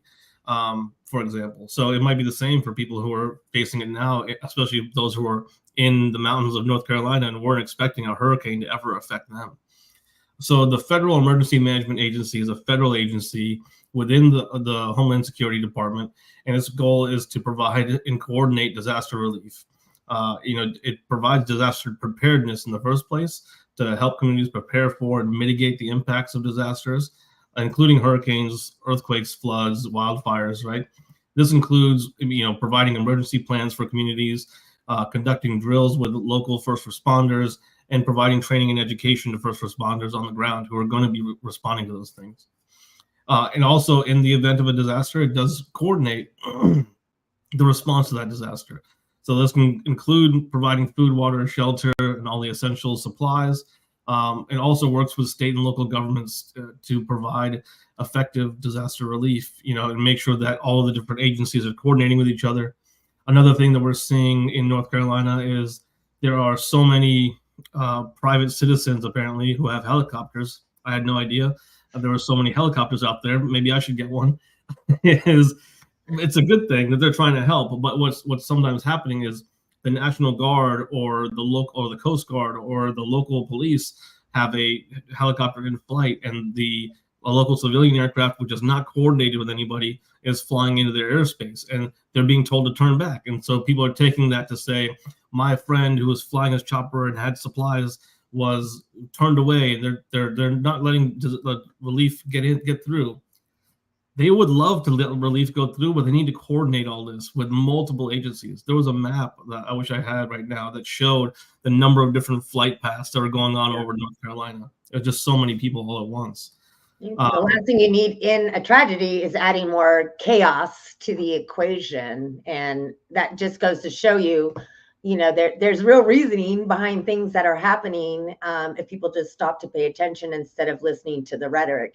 Just like you said, the $750 is it in totality, and have a nice life, and whatever tragedy you just suffered is going to be eradicated by that amount of money. No, it is to stop the bleeding in that moment, right?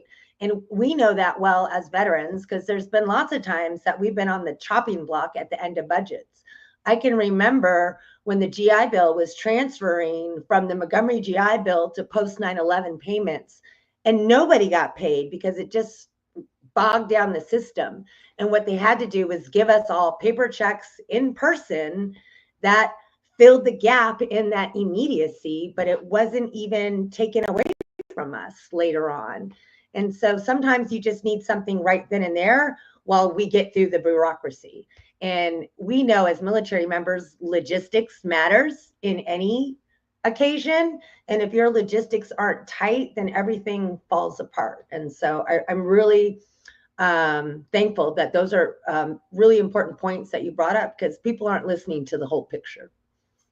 Yeah, exactly. And I think especially in moments like this, in a very rare moment where we're in between two known natural disasters one just happened, another one is on the horizon. Literally, it's coming across the Gulf of Mexico towards Florida as we speak. It's really important to get this information out there. I mean, if you are in Florida and you're in a evacuation zone, you need to get out. You got to go. I mean, it's not too late. I don't know. It's almost 8 o'clock on the East Coast here. They said landfall was going to be around 8 o'clock. Maybe it is. Maybe at this point you should hunker down. I don't know. But I was talking to somebody earlier today who FEMA had put out and said, if you are in flood zones, I don't know the exact, so don't quote me on this, but it was like, if you're in flood zones A or C, you need to get out. And somebody said, well, I'm in flood zone B, so I'm going to stay. If you were anywhere in any flood zone in the first half of the alphabet, I would have left. I would have gone, right? I wouldn't be sticking around. It seems like people are taking risks here because they don't understand how dire these consequences are. I mean, 15-foot waves coming across the water and over land, over your house, over your car is really tough to survive. So I know that we started talking a little bit about what FEMA does. So after the disaster, what FEMA does is, of course, they come in and provide aid, that first level of help that they can. And then after that, they continue to coordinate disaster recovery. They help communities rebuild, they provide grants, and they do also provide loans in some cases where appropriate to help people and businesses repair their infrastructure. They also provide further risk assessment and mitigation. So they work to identify and assess potential risks to communities and help them develop strategies to help reduce those risks. This can include like critical infrastructure, improving land use planning. So, for example, after Hurricane Katrina in New Orleans, they helped rebuild the levees so that the next hurricane wouldn't overcome those levees. Now, again, there's no guarantee about this, especially as these storms are getting worse and worse, but they're doing everything they can. So it's really important to understand that from the public policy perspective, FEMA is doing its job. And if anything, and I don't want to politicize this too much, I know we're not supposed to, but it's Congress's job to provide funds. Yeah. Congress is on vacation. You think, if you think anyone takes a long vacation, Congress is going to be on vacation for at least 4 more weeks, if not 5, I think. They're not coming back anytime soon.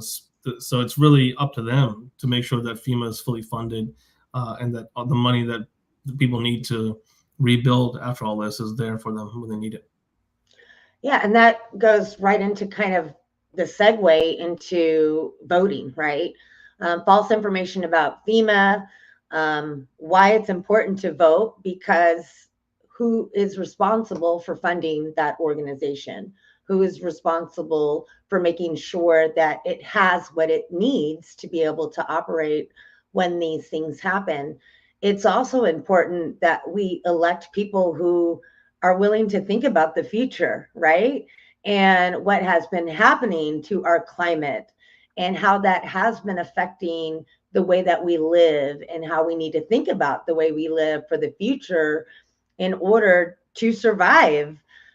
Because hurricanes are getting stronger, like you said. I'm from California. As a young girl, I watched the Bay Bridge collapse. I watched everything in my house look and turn into mush. And I just can remember the fear that I had, or jumping in bathtubs. And these things are happening more frequently, right? So what do you have to say about that and Congress's role, and why we need to elect people that have the intelligence, the authority, to really combat these issues and not just think about them in the real-time moment when they happen, because that's generally too late, right? Yeah, absolutely. The elected officials that we send to Congress, they play a critical role in deciding how much funding FEMA gets. These lawmakers they're the ones who make the decision, right, about how well equipped FEMA will be to respond to natural disasters. They will invest in preparedness programs. They will support long-term recovery efforts. So when people say that politics isn't for me, I'm like, well, politics is about you, whether you like it or not. It's going to be about you. And I think that's, we get into there's a lot of stuff you'll see, especially in a month before the election, about undecided voters. I think the real challenge is uninterested voters. People who think that they don't have time for politics and doesn't matter to them, it's not going to affect them. There's way more of them than there are of undecided voters or Republicans or Democrats. And I really hope that some of them are watching tonight. And if you know anyone like that, you should talk to them about this too, because your vote directly influences who makes these critical decisions. And by voting for leaders who prioritize, taking care of our communities, providing disaster relief and emergency management, you'll ensure that your communities will be prepared for that. If you vote for leaders who, only care about themselves, well, we'll know at least one person is taken care of after the hurricane. But unfortunately, it won't be you or your family. So, in times like this, it's really important to know that you can count on your elected leaders up and down. It's not just members of Congress, it's your local county, board of supervisors, or your mayor, or your state legislature as well. Everybody up and down the ticket It's your job as a voter to hold them accountable. It's really crazy if you think about it. As a voter, you only get one vote, but you can vote for multiple, people at different levels, whether it's your state, county, or the national level, multiple different people. And then when it comes time, you can, as a voter, can call them and say, hey, I'm a constituent of yours. I voted for you, and I expect you to do the right thing. And believe it or not, that still does hold a lot of power. So I want folks to feel empowered more than anything, that you when it comes to holding these folks accountable who are in office, that's our job, and that's what we do. Common Defense does that really well. What we do is we take veterans who served in the military and got out and want to go back and be leaders in their communities. We train them up. JoJo is a big part of that work. I'll let her talk a little bit about that too. But it's really crucial. If you want to get involved with us, visit commondefense.us and check it out. But JoJo can tell you a little bit more about our training programs. Yeah, it doesn't matter which side of the political aisle you're on. Everybody should be an engaged voter. I am 100% advocate for that. Obviously, not everybody is going to be aligned with all the things that I would like to see passed in legislation, but I would like to think that for most Americans, we at least have, some similar value sets, and just things about what we want to see in character in our leaders, and morality, and just a care for the community. And why voting is so important, and why you can't say your vote doesn't matter, is just what Naveed had started talking about. If you live anywhere, your roads, the signage, everything that affects your daily lives has been impacted by who has been voted in to take those roles. From your school board to your sheriff, to your local elected leaders, mayors, congressmen, senators, all the way up to the federal level. These people are making decisions about us. And you can see the least involved are the folks that are the most impacted by mis and disinformation. Because if you're not engaged, it's very difficult to try to weed through lots of information coming at you. And so folks tend to follow trend, right? What is trending? And what is trending is not necessarily factual. And so it's important that you're registered to vote, you actively participate in that vote, and you get to know the candidates that are vying for those seats. They get to vote on the budgets that are affecting you. They get to vote on tax increases or decreases. They get to vote on the allocations of aid that go to agencies such as FEMA. And if they don't have the aid that they need to meet the disasters that are coming, this is where things fall apart. And we want to elect leaders that want to enhance and strengthen our government institutions so that they are viable and that they're there for us in those times of need and not disrupted. And I think we can see a stark difference between what happened in preparing, right, for Helene, even though their chaos came in after that, due to a lot of bad and misinformation. But even with Milton coming in Florida, I don't think people are taking things as serious as they need to, because they're basing it on the past and assuming that there's been an improvement. But if you didn't vote for somebody who had a vested interest in that improvement, things might not have improved, And I think even there was fights in New Orleans before Katrina hit about allocating money to the infrastructure and it never passing. And then the aftermath of Katrina, they finally fixed that. So the voters actually have the power to get in front of these things and ensure it. And so I really want to advocate for you, whether you choose Common Defense or another agent of change, to really understand the levels of politics and how you can be more informed and where you can get reliable resources. And so I'm going to ask Naveed about finding and mining the information that is good.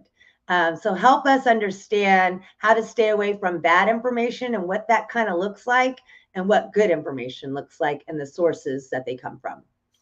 Yeah, absolutely. Thanks, Jojo, for that. I mean, when it comes down to it, I know it's tough. There's so much, noise out there. Again, whether or not you're on any number of the social channels, or even if you aren't, and you have friends and family who undoubtedly are, and are telling you, I heard about this and I heard about that. It's really important for you to do more than just a quick Google search.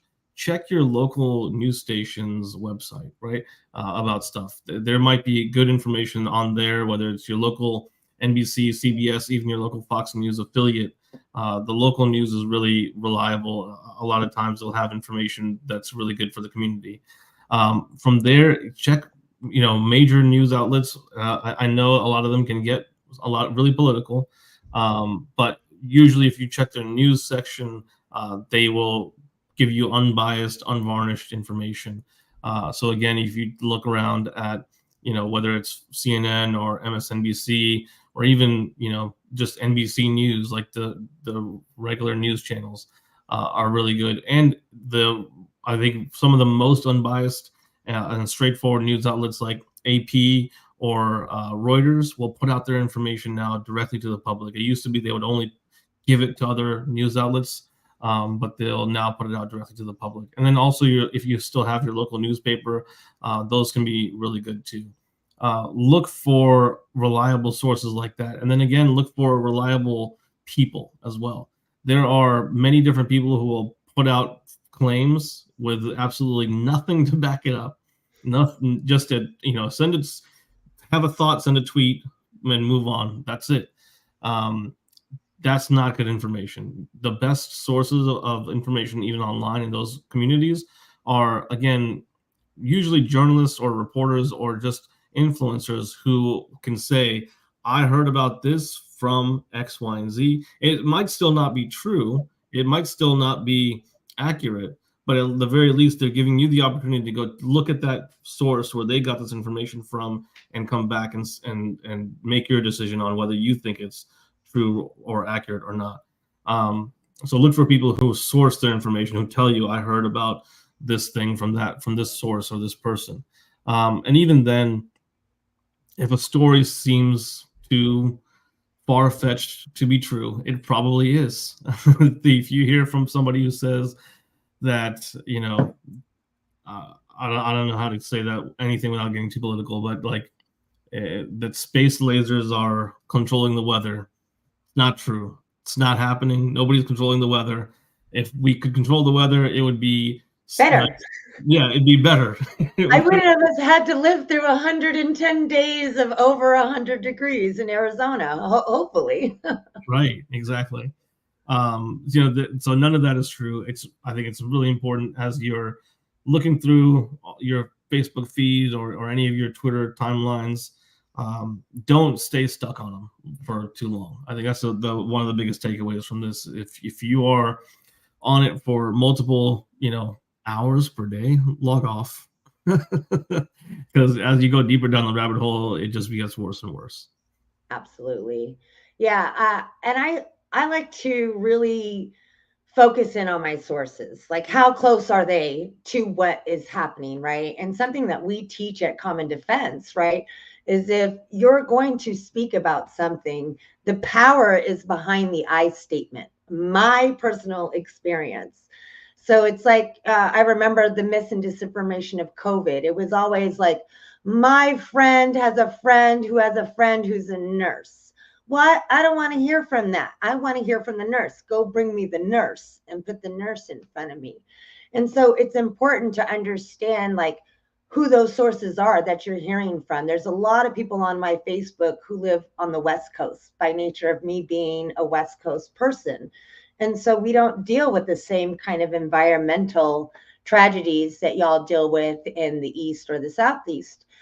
And it surprises me how much advice is coming from the West Coast of the world. And I'm like, you don't even know what you're talking about because we don't even have these experiences, right? Just like nobody in Florida is going to tell us how we should experience wildfires. And so considering the source is so important, and not to participate, in rhetoric with folks who don't have any expertise in things. And that's how what is being perpetuated is rumor, or what you hear through the telephone, as we used to say when we were kids, because the last person's message translated to something far-fetched from what was first said. And so in closing, I want us to really talk about, advocate for what you can do to be proactive instead of reactive, right? We should not be a reactive society. We should be proactive. We should take care of our fellow Americans in their time of need. We shouldn't make light of this, and we shouldn't bog this tragedy with bad information. We should just be ready to help. So what are some parting words that you want to give, Naveed, really to kind of hone in on that, right? Because it's really important. Yeah, absolutely. And again, I think at times like this, it's really easy to get caught up in politics or the news cycle or any number of other things. Let's get refocused on our communities, taking care of yourself, taking care of your neighbor. That's what's most important right now. If you are in the path of Hurricane Milton that's hitting tonight, if you were in the path of Hurricane Helene, not only are our thoughts with you, but I know that veterans across the country are coordinating relief efforts and trying to help. And I think that's what we all should be doing, and trying to help in any way we can. If you are out there right now and you're scared, you're worried about what's going to happen to you or your home, your family, our thoughts are with you, of course, and we want to make sure that you are just getting the information that you need to survive this.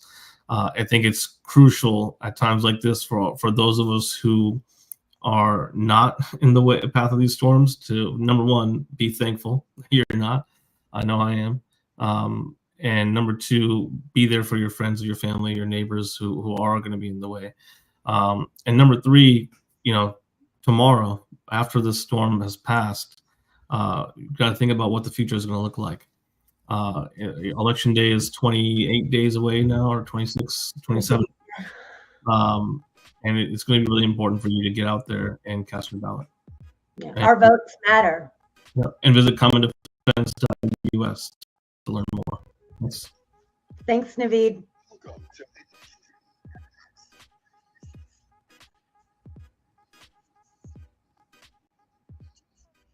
Welcome to AHG Connects, where voices, information, and resources are empowered intentionally.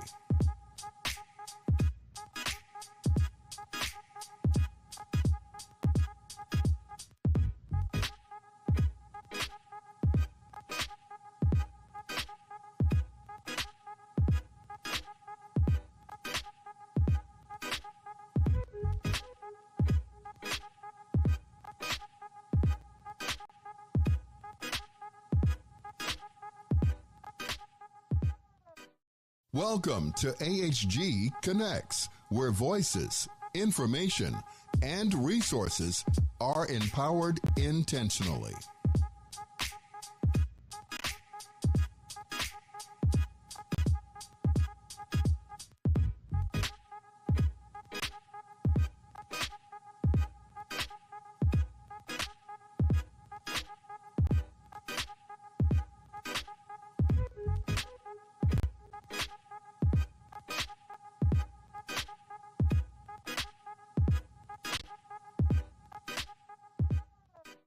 Welcome to AHG. Market, advertise, and sponsor your business with Vietnam veteran Cliff Kelly and America's Heroes Group, where information and resources are intentionally disseminated via radio, print, and social media. Call our office for more details at 312-803-2618.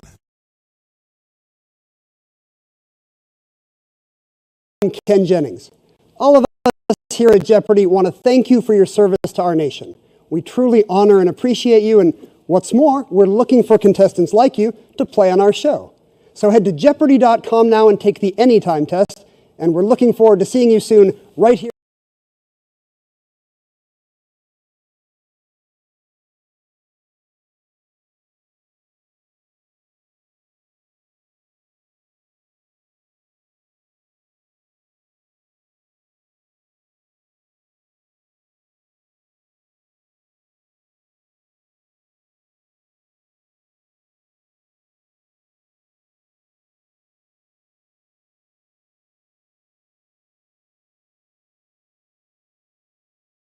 Connects, where voices, information, and resources are empowered intentionally.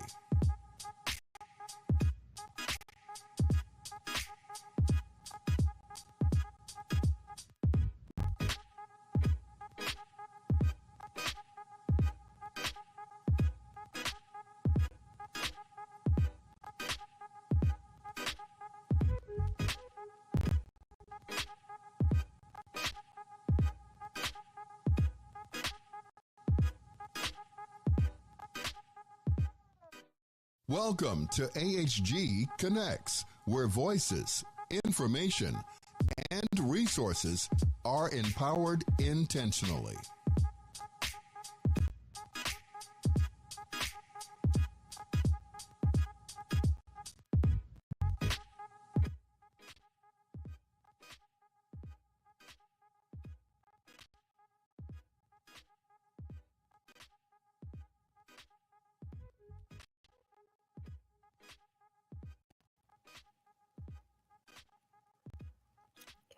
Welcome back, everyone, to America's Heroes Group. I am your host for this half an hour, Dr. Deandra Poe, more affectionately known as Dr. D.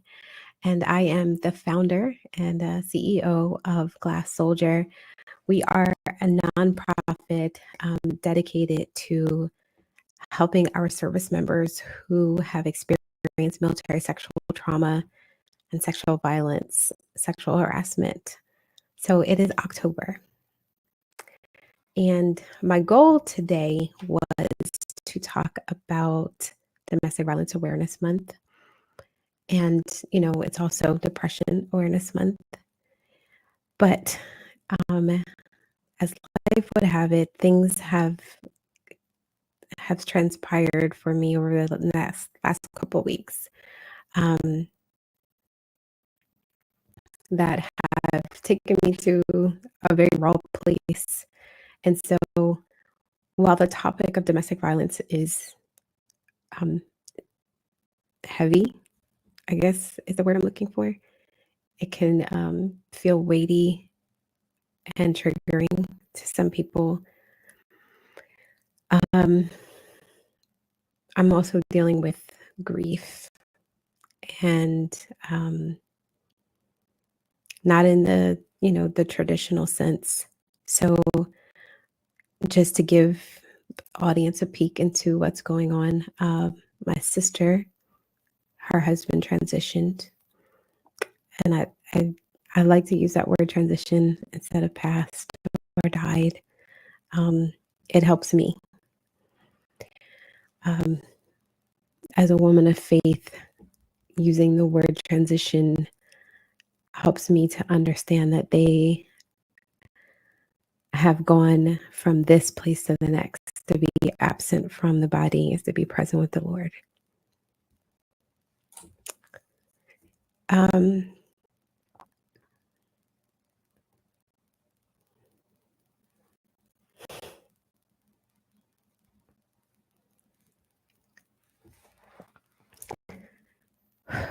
But other things came up when my sister's husband passed. Prior to, and I want to be sensitive because I don't know if my sister listens to my show. I'm pretty sure she doesn't. My sister is older than me by I think 18 years. There's a huge age gap. and she's not very technologically savvy. So, she has like a basic phone. She's very much old school, and I'm about to turn 47 here in about 30 days. So I say this to say that the closeness that I once, or that that with my sister is one of there's an age gap, so she was more like a motherly figure to me growing up than a sister. And it wasn't until I became an adult and a wife and a mother that that relationship shifted a little bit.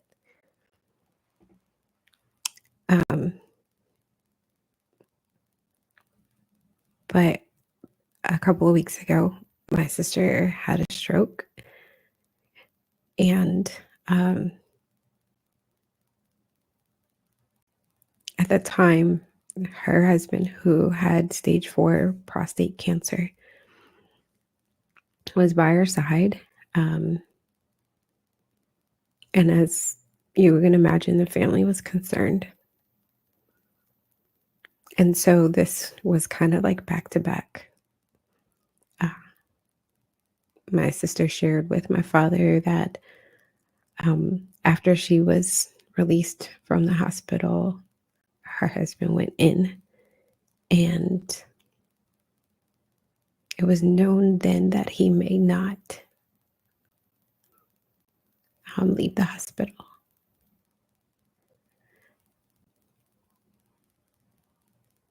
Not on his own. So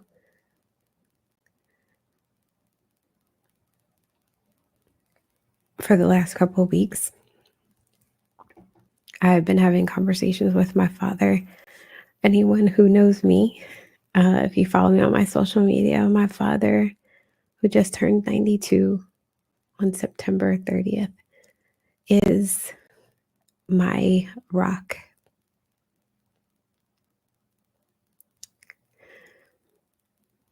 He is who I look to for guidance and wisdom. He is a person that I look to hold me up when the world seems cruel and confusing. And my father struggled.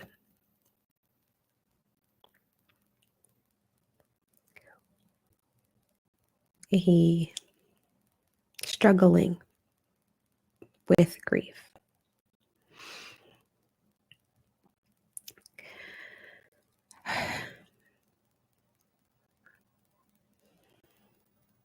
And conversations around death with my father are not easy.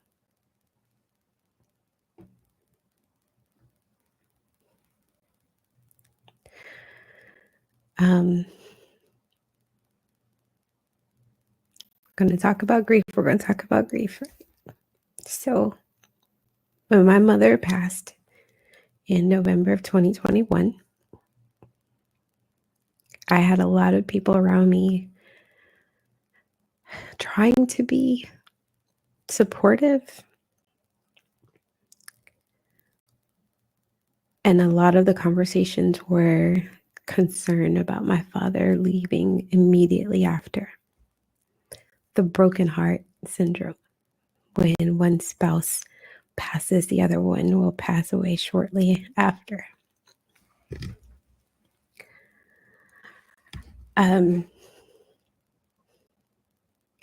So I felt like I didn't have an opportunity to really grieve my mother because I was concerned that my father was on his way for months. Actually, nearly a year,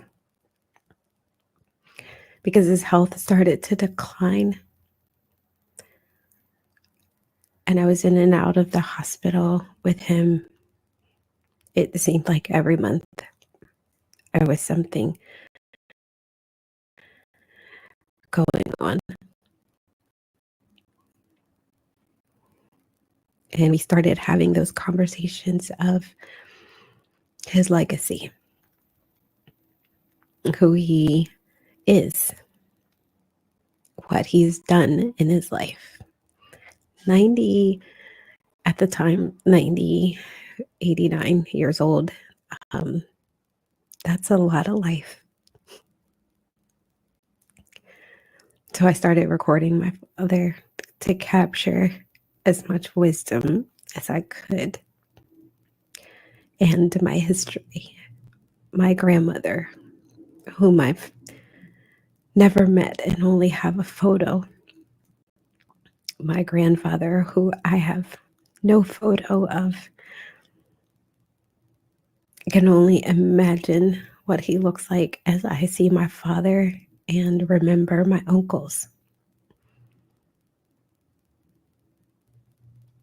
And I'm going somewhere with telling you about my father because he's the middle child of 12, born right after the Depression to a farmer. And every last one of my father's siblings have transitioned. My aunt being the last one about 5 years ago.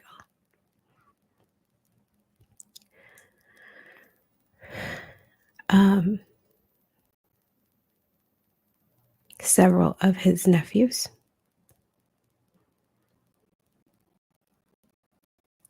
He's buried one child and his wife, my mom. So when my brother-in-law transitioned, it brought up a lot for my dad.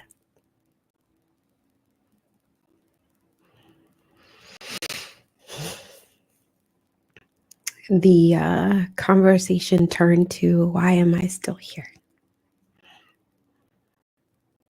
What purpose do I have? And him turning to his youngest daughter to ask that question, well, I didn't want to answer. My mind can't fathom or wrap around why. It's such an interesting word. Why? So for him, he feels like there's a reason. Of course. Of course. He believes that there are still things that he needs to help us with, my sisters and I. Sometimes he says specifically me, that there's things that he's been left here to help me with.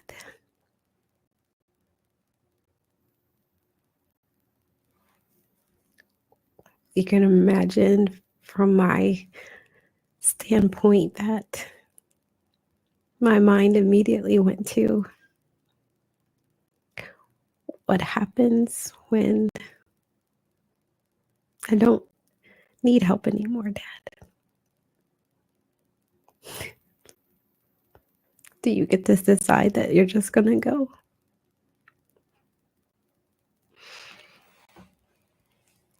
So I find myself asking my dad to do the most random things. I had to ship a mattress back and I needed boxes. So I asked him to go get me boxes. By the way, my father still drives locally around our small little town. And he gets around pretty well. I don't want you guys to feel sorry for this 92-year-old. He is able-bodied for the most part. Um, he's kind of sharp, and he may not know that it's October 7th, but he know the seasons have changed, and he knows how to get where he's going, and his everyday living. But either way, I asked him to get me some boxes, and then I asked him to help me pack up the mattress.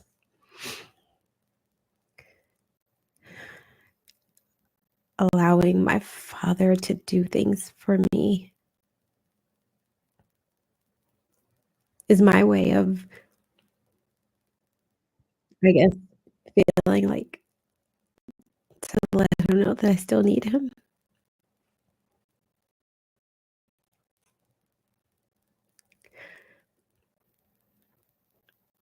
So I find myself asking him to do small things that I know that I can do.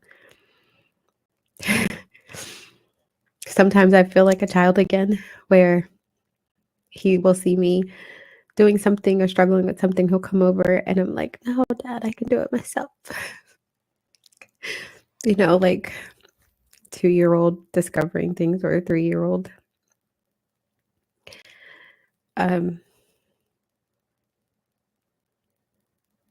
Just sitting down and taking photos with him, recording. Because no matter how many conversations I have with my father about grief and whatever days he has in front of him, I don't know that honestly I am going to be ready.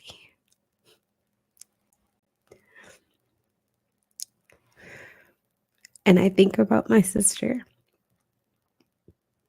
and I have been thinking about her.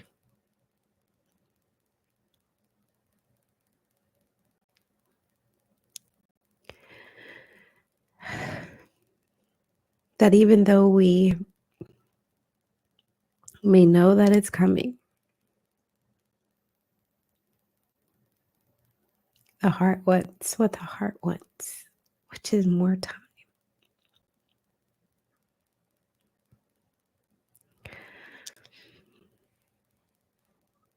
I know my dad has been here for a long time, but if you asked me, I'd still want more time.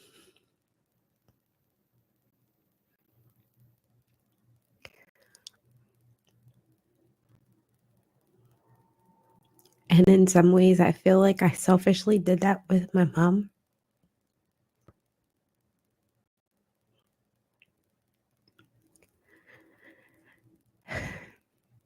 My mom had a massive stroke on September 17th, 2021. A few short days after she came and hooded me with my doctoral degree. And I fought those doctors.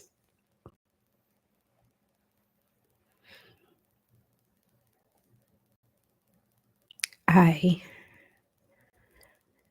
never left my mom's side. I stayed with her from September until she transitioned November 24th. Because I wanted more time.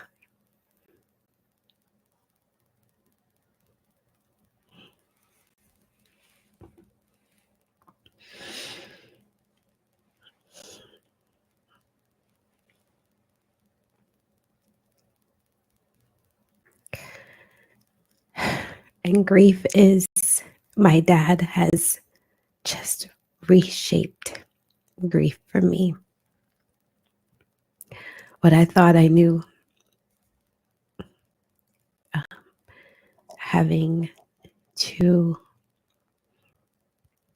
go to funerals for friends, for my brother,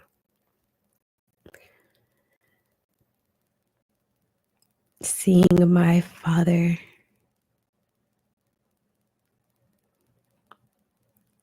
move through grief with the woman he said that he's loved his whole life. Their love story is it's one for the books, and I love to tell it because one, it shows the sign of the times. My mother was a teenager when she set her sights on my father.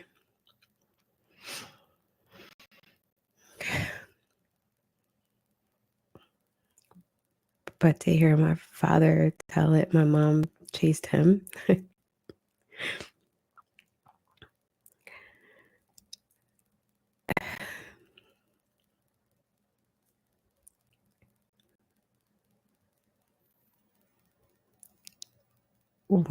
I know there's a quote going around, and I believe it was an actor who said it about grief is just love that has nowhere to go.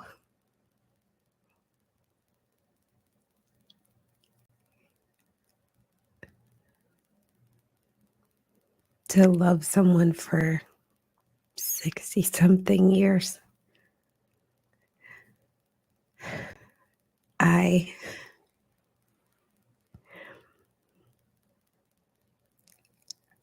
just am humbled and grateful to have witnessed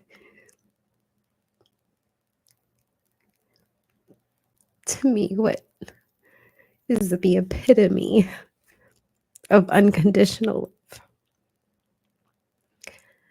And even with my sister and her husband, all the things that they have been through.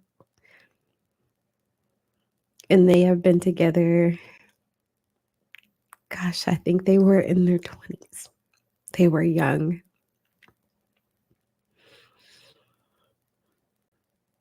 To stick by someone through such an incredible and painful thing, to witness to someone that you love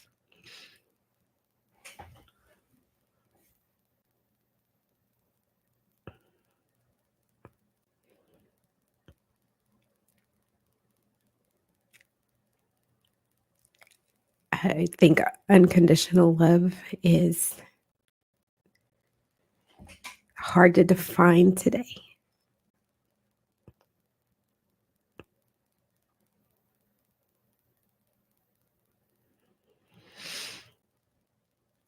And so,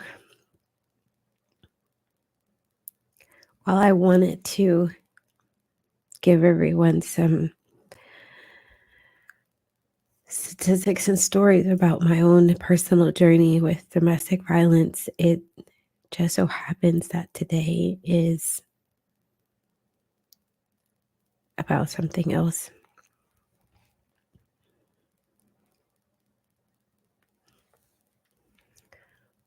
But I don't want to leave you all without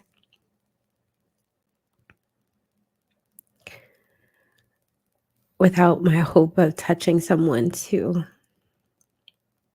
rethink unconditional love, to rethink grief and mourning. There's a season for everything. And I don't want to misquote anybody or especially the word. But I know there's a season for harvesting, a season for planting,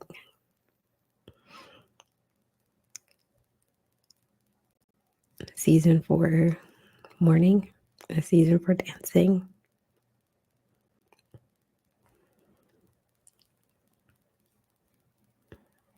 What I've learned and observed from my father is that if you live long enough,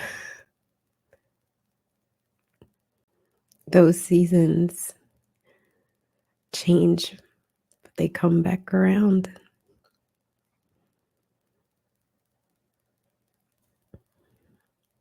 And grief comes in waves, and it ebbs and it flows like the ocean.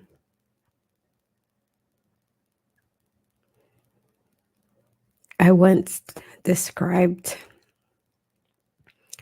my mental health journey just like that.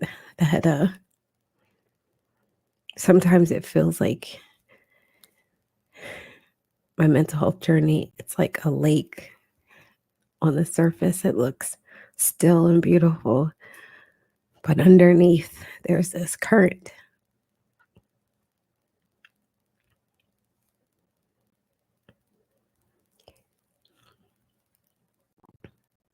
And sometimes it catches me.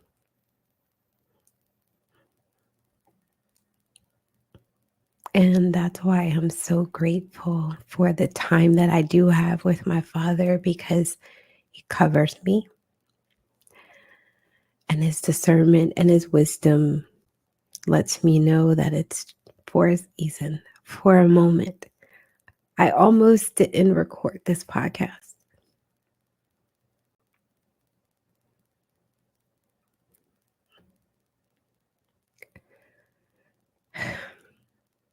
Because I wanted my contribution to this platform to be one of resources and guidance. And I want people to tune in because they want to hear the stories that connect with the help that makes sense.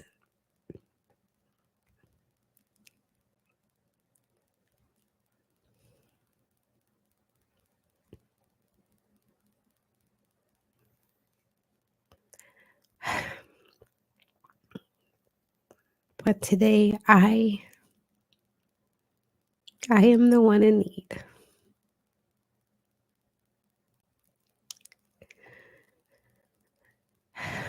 To connect to my source. I'm absolutely going to call my father again. And I love when I call him, he just yells, "Yes, Dee."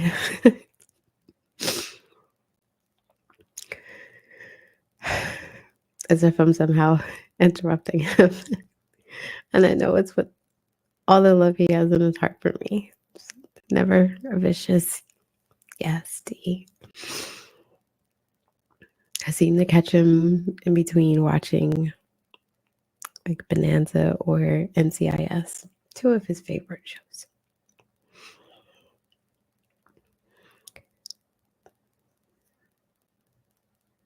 But I will say, for those of you who are grieving or yet to grieve,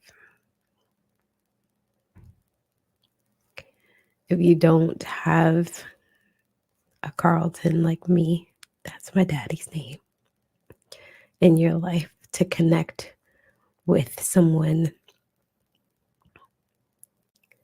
join a support group.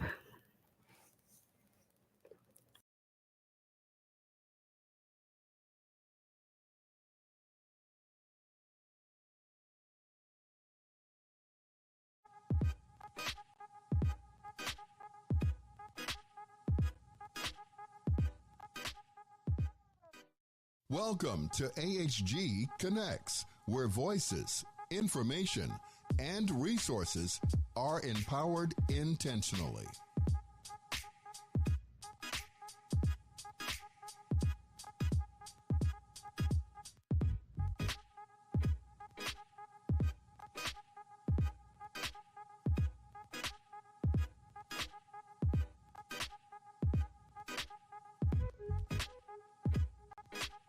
Market, advertise, and sponsor your business with Vietnam veteran Cliff Kelly and America's Heroes Group, where information and resources are intentionally disseminated via radio, print, and social media. Call our office for more details at 312-803-2618.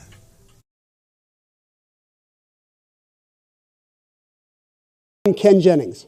All of us here at Jeopardy want to thank you for your service to our nation. We truly honor and appreciate you, and what's more, we're looking for contestants like you to play on our show. So head to Jeopardy.com now and take the Anytime test, and we're looking forward to seeing you soon right here on the Alex Trebek stage.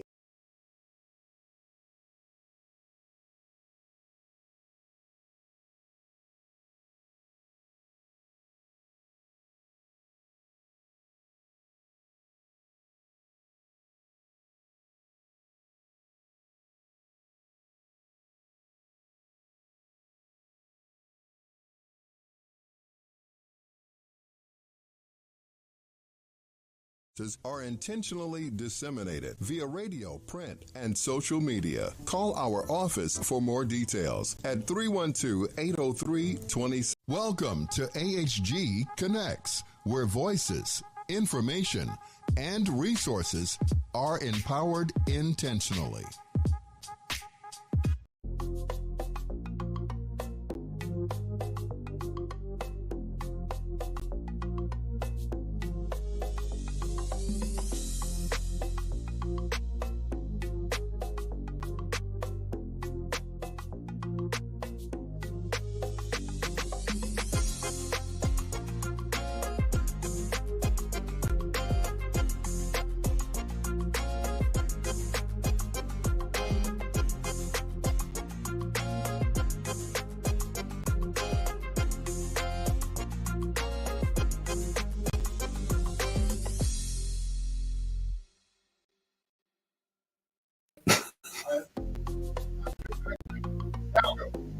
Welcome to the monthly live stream show, Stage Black.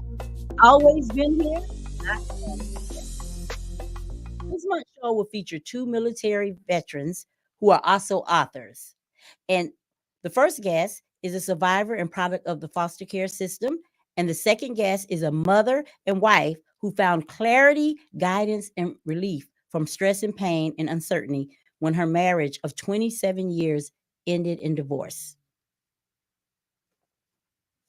My name is Latia Suttle. I'm one of your hosts. And our first guest is Judy Levacy.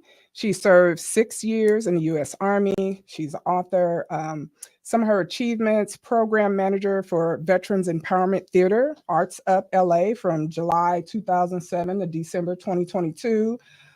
November 2022, she received Certificate of Special Congressional Recognition from LA 8th Council District and Empowerment Congress, Southwest Neighborhood Development Council, Veterans Appreciation Day, signed by then Congresswoman Karen Bass, who's presently the mayor of LA. November 22, she also had California Legislator Assembly and resident of the 64th Assembly District Certificate of Recognition for participation in the Veterans Family Reunion. Just these accomplishments and certificates of recognition go on and on. You also were a chairperson for the Veterans Affairs Committee with the NAACP Beverly Hills Hollywood branch for 4 years. Yes. And now she's an author and also has her own publishing company, Jules Publishing Company. Jules Book Publishing, yes. Yes. I just, reading this book, Adopted, Return, Unwanted, I was just like, I need to see a movie about this. I was just like, oh my gosh. Like, I didn't know all of this about you, your backstory. I'm so glad that you were able to put it in writing for, to share with the world and other people that may have experienced this. So what made you sit down and write it? Looking back through the years, growing up in foster care, and you hear you hear so many stories, the negative stories about people and what they endured, but no one is putting it out there.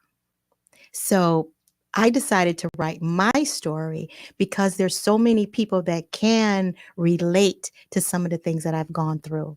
And hopefully I'm able to build some type of network, because I would like to have a podcast or Facebook or even a YouTube channel to express myself and have other foster children express themselves too. It doesn't matter how old you are, because I'm still might say my age. I'm 63 years old, and I will always be labeled a foster child. Yeah. So what type of voices or stories would your book company publish? Like, what, or is there specific stories that you're seeking to, or is it just anybody that's seeking to publish a book? It is anyone that's willing to write a book and they would like help on processing it, because it's not easy to do. And there's so many steps that you have to take, a person has to take and consider as they write their story or write a book. It doesn't have to be anything personal. It doesn't have to be a memoir. It could be anything. Now, to get into your story, not to tell the book, but you talked about there were certain laws not in place in Buffalo, New York, where you're from, right, where you could have mixed families and there could be mixed children, but for some reason you were given away because you were a mixed child. You were given to a white family initially. Yes. Why do you think that occurred, even though there was no law against that in New York? Well, without giving the book away, I looked white when I was born, and I was adopted. My biological mother gave me to this white couple, and shortly after, when I started turning colors, my eyes and hair and skin, and they realized I was not what they wanted. So they sent me back. They gave me back, and actually the name that they had given me as their adopted daughter, they took that away. And I, at the orphanage, I was named after my biological mother, and then placed in a home with Leon. Placed in a home, sorry, with Lloyd and Gertrude. Lloyd and Gertrude, yes, who were Black. Now, I read about some of the abuse that you and your siblings experienced. Had you or your siblings ever thought about filing a lawsuit against the foster parents or the adoption agency, foster agency? No, we have not. And I don't think anyone really has even thought about that. There were a few of us that we still get along, we still talk, and there was two specific that were treated like they were their own, and some of the abuse and everything is like, who do we tell? Because we were young, we didn't know any better. And I do remember times where Gertrude would always say, if you say anything, they'll take you away and you don't know where you're going to be and what could happen to you. So what she would do is dress us up to make us look presentable, because back then your social worker would come to your home and every once a month and check on you. So she made sure that we didn't have any marks or scars, but with all of us being biracial, and my complexion, if we did have any long-lasting bruises on us, then she would make sure, it doesn't matter what time of year it is, making sure that it wasn't seen. Yeah, that's terrible. Yes. Yeah. So, there was a particular instance where I don't want to give the book away, but you were working in the fields at 12 years old, strawberry and potato fields. How much were you making at 12 years old? Because I guess maybe back then laws were different, because 12-year-olds can't work now. So I was just wondering, how much were you paid at 12 years old to work in the fields? Well, we never knew, because Gertrude took all of our money. So it was like we were her slaves and she was the slave master. So no matter what we did, even when I went away to college, growing up and, saving money for college, all of our money even went to her. She made sure that she took it. Mhm. Now, and I also read that you moved from Buffalo to Farnham. Why did you all move from Buffalo out to the country? Well, I was 7 years old when we moved from Buffalo to Farnham, and it was a 23-acre land farm, basically, and this big farmhouse. And at the time we moved out there, one of their close friends told them about this farm that he had, and he wanted to give it to them. So he sold it to them for $1, and they moved us out there to get away because they said that gangs were really flourishing in Buffalo at the time, and she wanted us to be safe. But I believe she put us out there because she wanted more foster children, and the 2.5 bedroom home on 17 Viola was not big enough. So once we did move out to the country, she was able to take in more foster children. As a matter of fact, they took in 26 foster children altogether, but there's the original 6 of us that are biracial because back then, in the 50s, late 50s and early 60s, excuse me, we were considered mistakes. Biracial children were considered unwanted and mistakes. So they knew if they took in more foster children, then no one would come back for us like they did with our other foster siblings that came and stayed, lived there for, I would say, a couple of weeks or a month or even up to a year. But they were sent back. Right.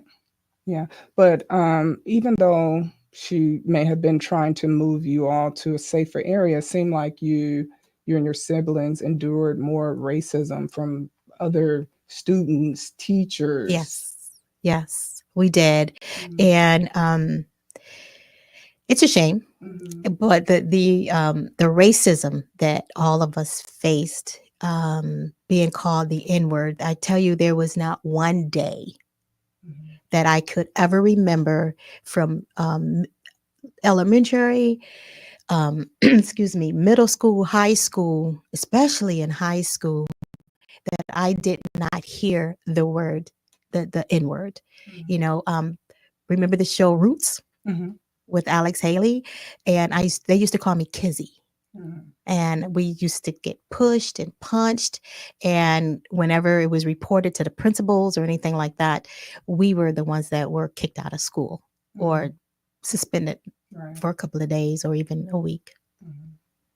Then you had, when you got into the Professor Ernest Battle, he was one of your professors in college. You wrote that he was murdered. Yes. But then I was searching for how he got murdered. I know the book wasn't about him, but yeah, you know, I'm like, see, this is why I need to see a movie, because I can see all these other characters played out. What happened to Professor Battle? Like, he was a father figure to so many of us. And I went to school at SUNY at Oneonta, State University of New York in Oneonta, which is like 150 miles out of New York City. And he was the greatest. And he was murdered by another student, but they covered it up. And they said that he was having an affair with the student, but that was not the case. It wasn't. The school, and I was interviewed by the local newspaper, and when they interviewed us, we're like, not just me, but a couple of the other African-American students at the Black Student Union. And they were asking us what kind of person was he. And we used to go, a group of us, we would go to his home and he would cook for us. And, you know, he was a father figure because a lot of the students came from New York City and they didn't have a father figure. So he was that father figure. And I guess the school, I believe the school set him up with this young person that was a student there. And I remember that night walking past his home because I was living off campus at the time. And I said, oh man, I got to go see him tomorrow. But that tomorrow never came. They said that he had an accident, a car accident, and crashed his car into a wall. Yeah, that's what's very unfortunate. I'm Yeah. sorry to hear that. I know you eventually stopped going to the university and you joined the military. Then were stationed overseas. Yeah. You end up having children, and I read later on that people can't understand the close bond that you have with your kids. Why do you think people can't understand the bond that you have with your children? I have been trying to figure that out myself, and there's so many people that say, I just don't understand that bond that you have with your sons. I'm just not a foster child. I am also a survivor of domestic violence. And excuse me, I did not want my sons growing up thinking this is how you should treat a female. They were there. They've witnessed some of the abuse that I went through by the hands of their father. And I had an older son. My oldest son passed away. He was 22. He died of a heart attack. And he was mistreated by my then husband. And I just wanted my sons to grow up loving each other and loving me and knowing that no matter what we face, first of all, we believe in God and we know that He conquers all, He covers all, and He will always bring us through. And let me cry. And I'm sorry.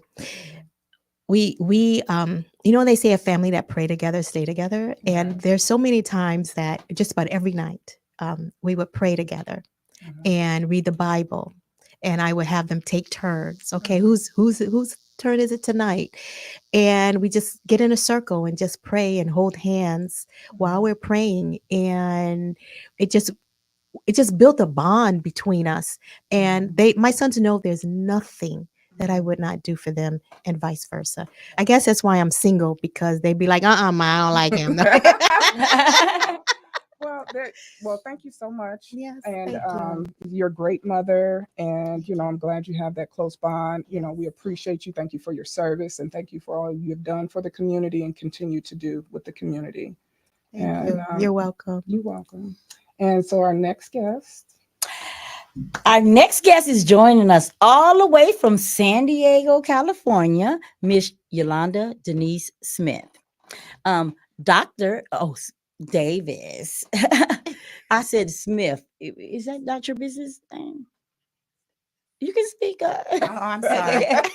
So my name has been reverted back to my maiden name. Oh, okay, which Davis. is Davis. Okay. Yes. So Dr. Yolanda Davis, she does have an honorary degree. She's a United States Air Force veteran. She's a public author, a speaker, a real estate investor. I need some property, girl.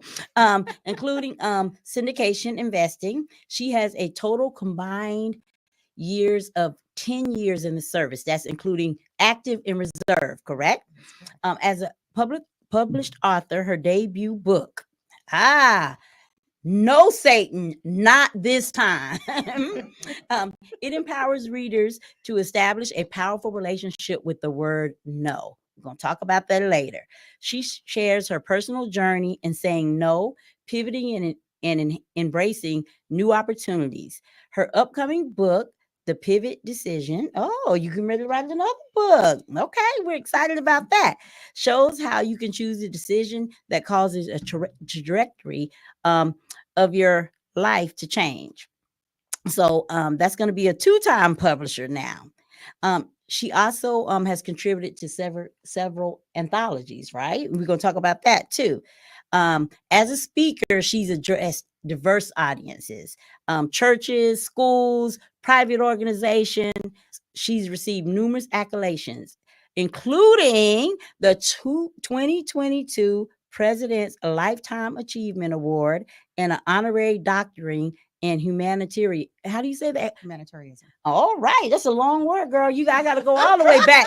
I'm from the deep South. I got to go all the way back. I'm like, wait a minute. I'm used to 3-syllable words.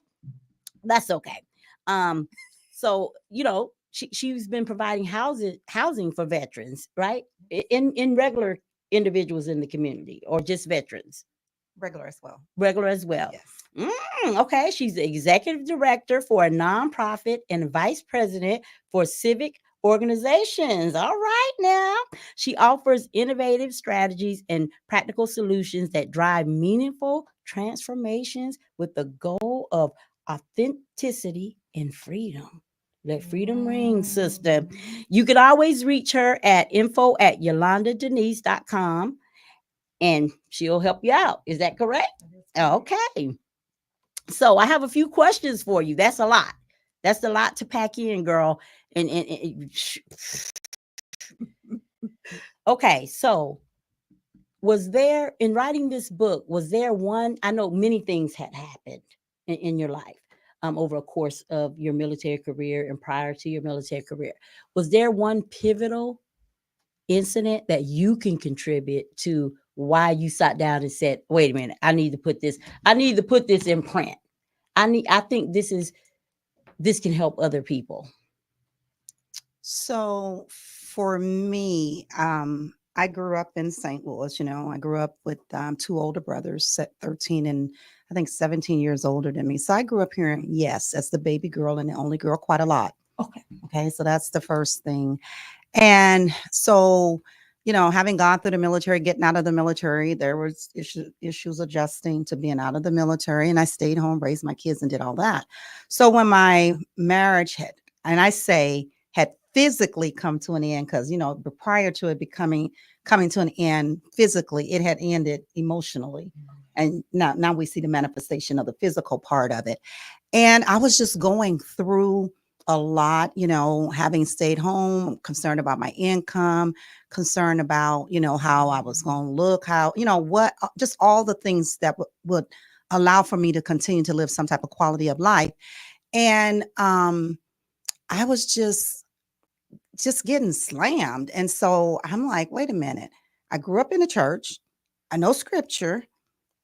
I'm military. I got some wherewithal within myself. And I just said one day, like literally, I just said no. Some people say I'm done. And I just said no. And then I just started thinking about like what I want to say no to. It was a lot of stuff. Okay. Going through the court system. I really wouldn't want anybody to do that. No to going through that. And I got to the point that I actually said, no, I'm done and I'm out. So when I started writing this, I realized that a lot of things that I felt that I was going through was not a reflection of God, period. Maybe I wasn't even a reflection of God back then too. I'm just saying. Okay. So in that, it's like, wait a minute. I know the word. So the Bible says, you know what? Satan belongs up under my feet. So the no created a boundary for me, but it also gave me power to start standing up to the things that I thought were unjust. Sometimes and oftentimes when people go through divorces or situations and relationships, people pick sides. Right. Okay. Well, no, I don't have to deal with that. So as I began to really look at what I want to say no to, it became empowering. It became freeing. And I just went crazy. I just started saying no to anything that replicates Satan. He comes to steal, kill, and rob your joy, your peace, and anything to me that's good. So this is a reflection. Do not come from me this time because my peace is not available. No. My joy, no. And I just hit the scriptures. That is so, I was wondering about that because you do use a lot of scriptures to encourage the reader. Do you have an actual favorite scripture? Because, sometimes we come under attack and we have to realize the devil only attack what's good, right? So do you have a favorite scripture that you can just, pull up and it immediately gives you the power that you speak of? The first one that comes out of my mouth is, and I'm a paraphrase, but the God in me is bigger than the darkness of the world. So greater is he who is in me than he who is in this world. All right. And that's the first one that comes. And so that gives me that power that I need Right. Do not come from me, because the God that's inside of me, I got that over there. Right. Okay. Oh, girl, I'm loving that. So the last little question that you sort of hit on it a little bit, but I want to give women who are going through divorce, relationship issues. Do you feel that you're saying yes was was just in your marriage, or also in your personal life, you know, like your finances? I know you were a housewife for a period of time. Do you feel it was just in that 27-year marriage, or was that outside of other stuff too, outside of that bubble? We have a couple minutes. Okay. So I want to clarify that. Now, I'm not saying I in any way was I a yes spouse. No. Okay. Just in your personal life. Yeah. So I wouldn't say that. I think that for me it was actually it was probably a combination of them both. And I'll say that's because it depends on the journey. I was raising kids, so certainly I had to say yes. But because I'm military and I'm strong, and it's like I also had no. I just think that this gave me a louder no. Oh, wow. Okay. So that's what you mean by your powerful no. Oh, I love that phrase. Yeah. When I'm reading your introduction to the book, before I even get into the scriptures, I love that powerful no. That's a good saying. So yeah. And I want to just say this real quick. It doesn't mean that it has to be mean. Right. Because some people think it has to be mean. You can be kind. Yeah. And have a kind, powerful no. Right. And yeah. I love it. I love it. I think this book, No, Satan, Not This Time, is amazing. I love the way you laid out the scripture, because a lot of times we say something, but you also gave a background, an island for it to lay on. So that was good. Get this book. Get this book, guys. Yeah. And also Adopted Return Unwanted. What's your website?